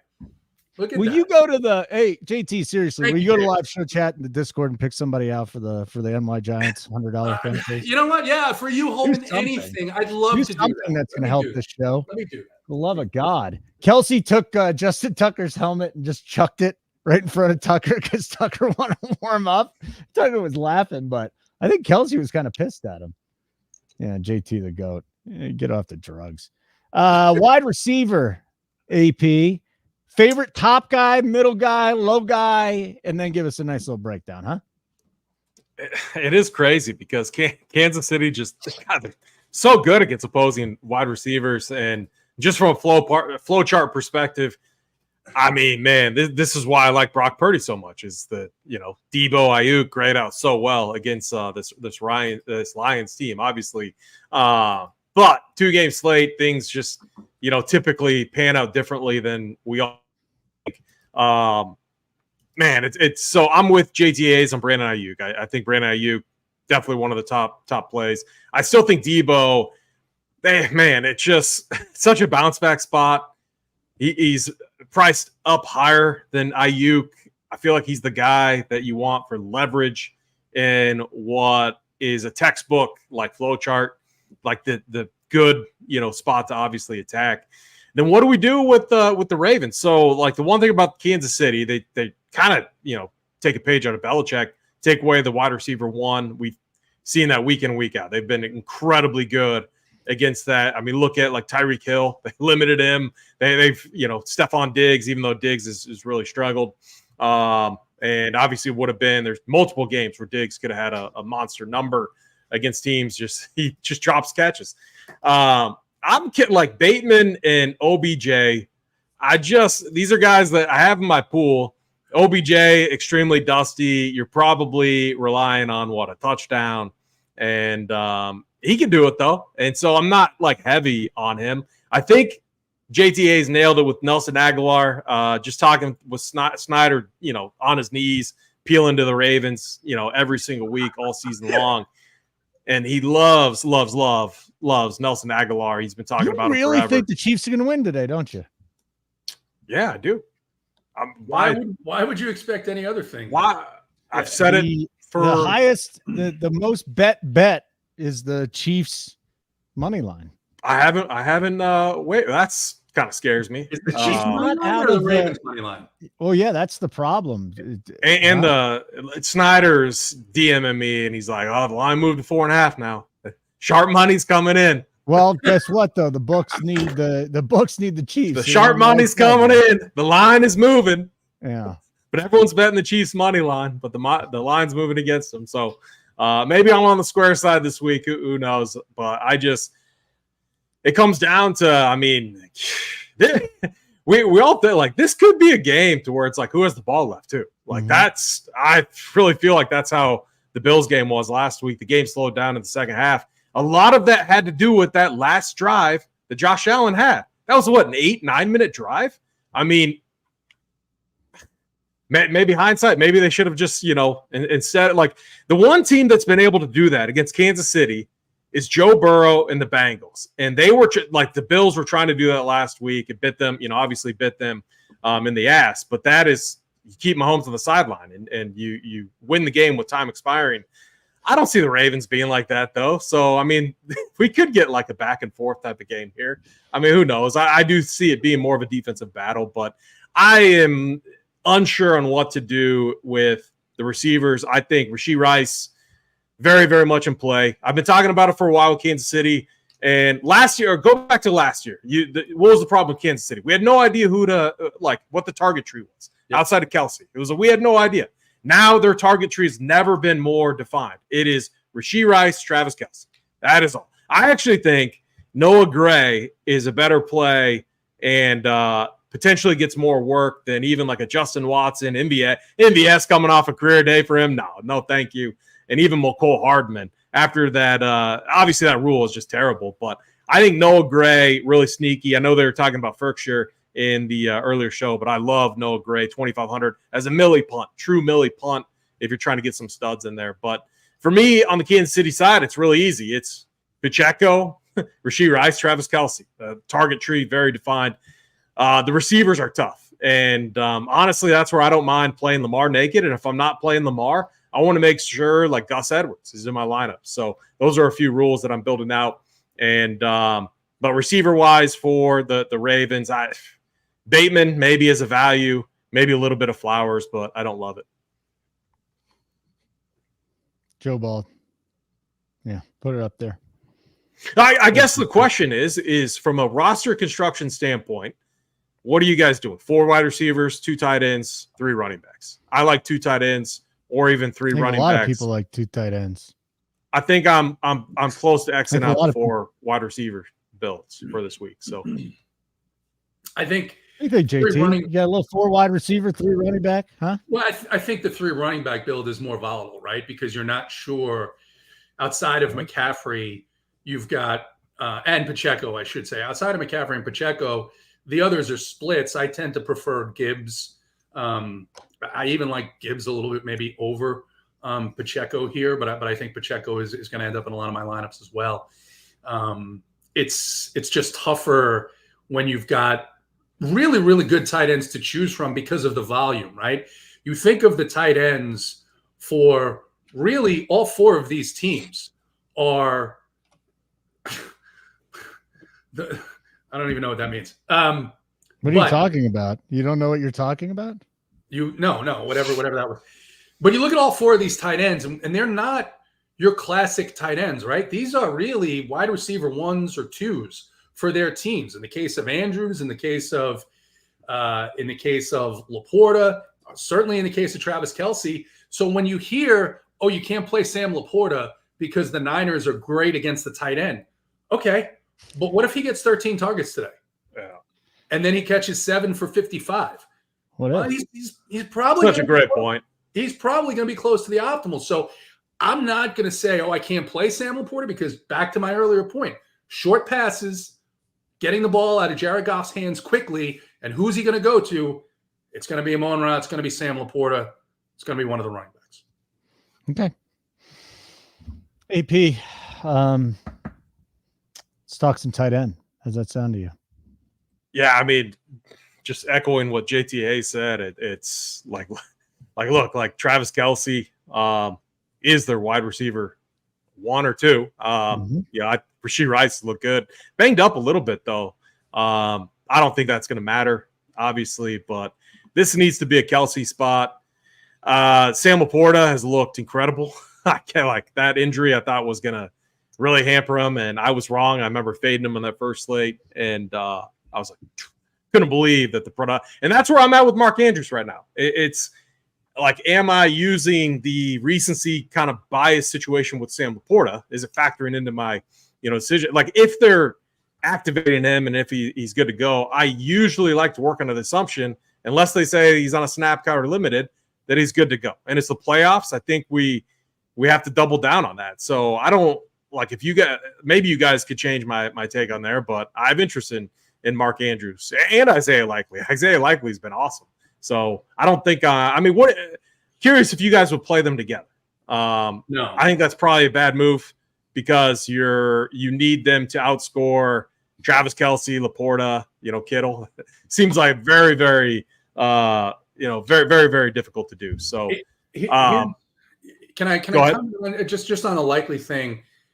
Andrews is back, but also Likely is only getting 2 or 3 targets here, right? Because of the way that they're deploying the offense. So it's hard for me to get on Likely with Andrews back, knowing that his role the last few weeks when these games mattered so much, they weren't really trying to go to Isaiah Likely.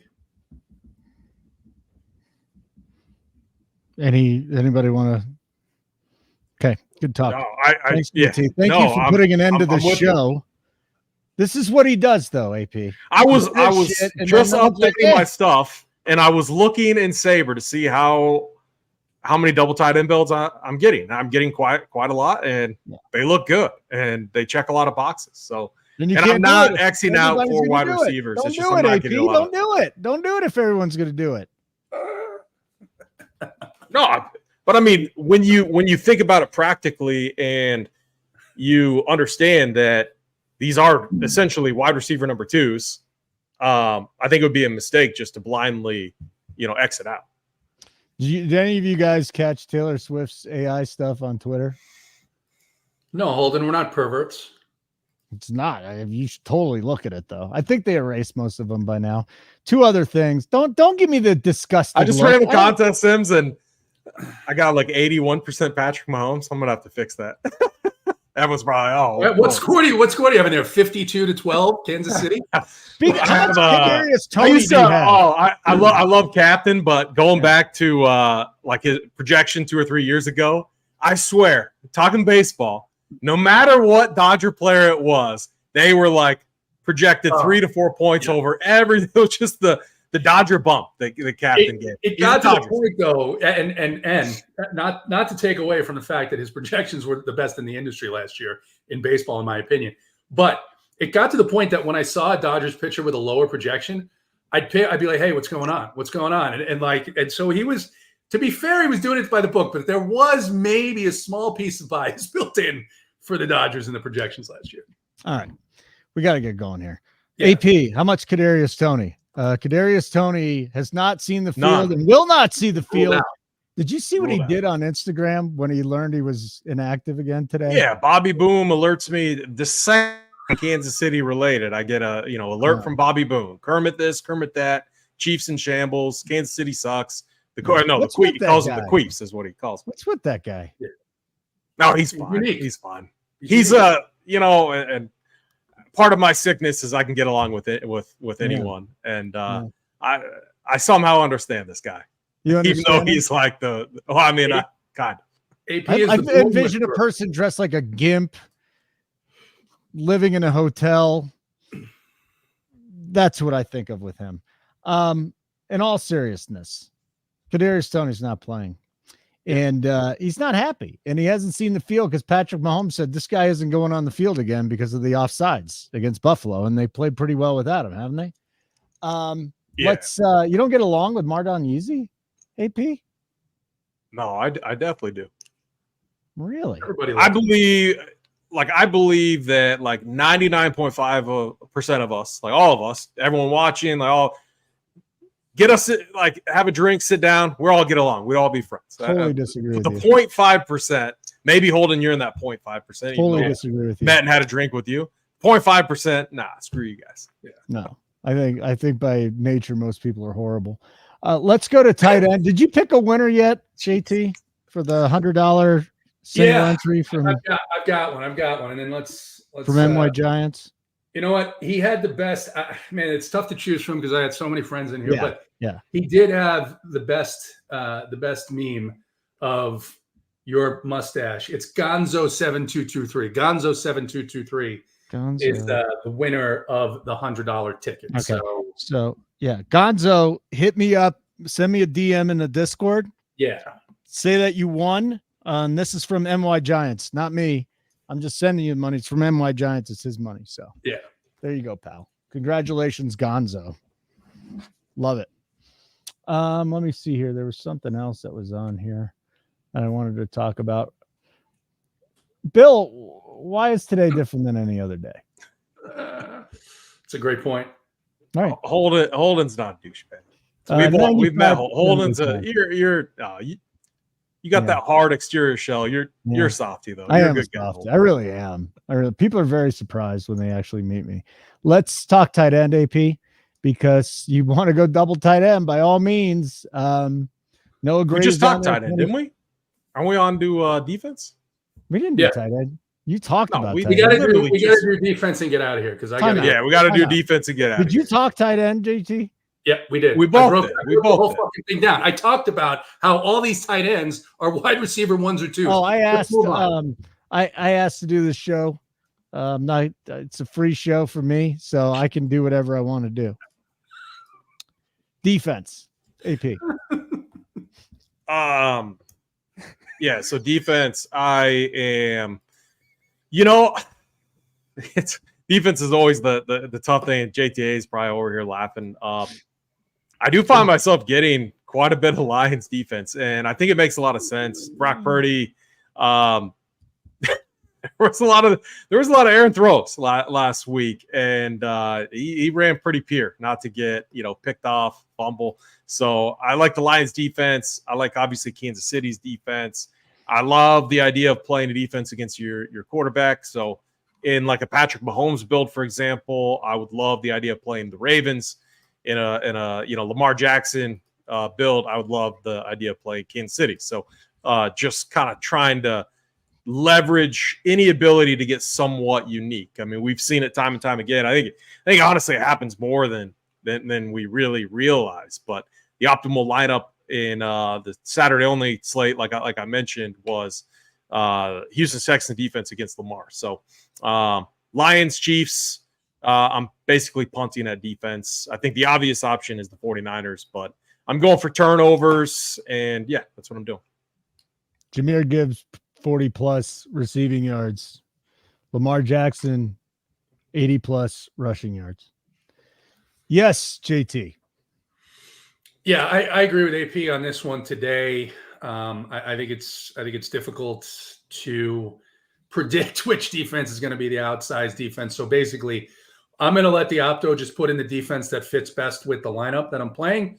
And I've already said, like, I'm going to minimize those guys that I don't think have safe, consistent floors and try and be a little bit more balanced. So if that gives me more of the Lions or gives me more of the Chiefs, I'm just not gonna worry about that today, because it really is with this much on the line.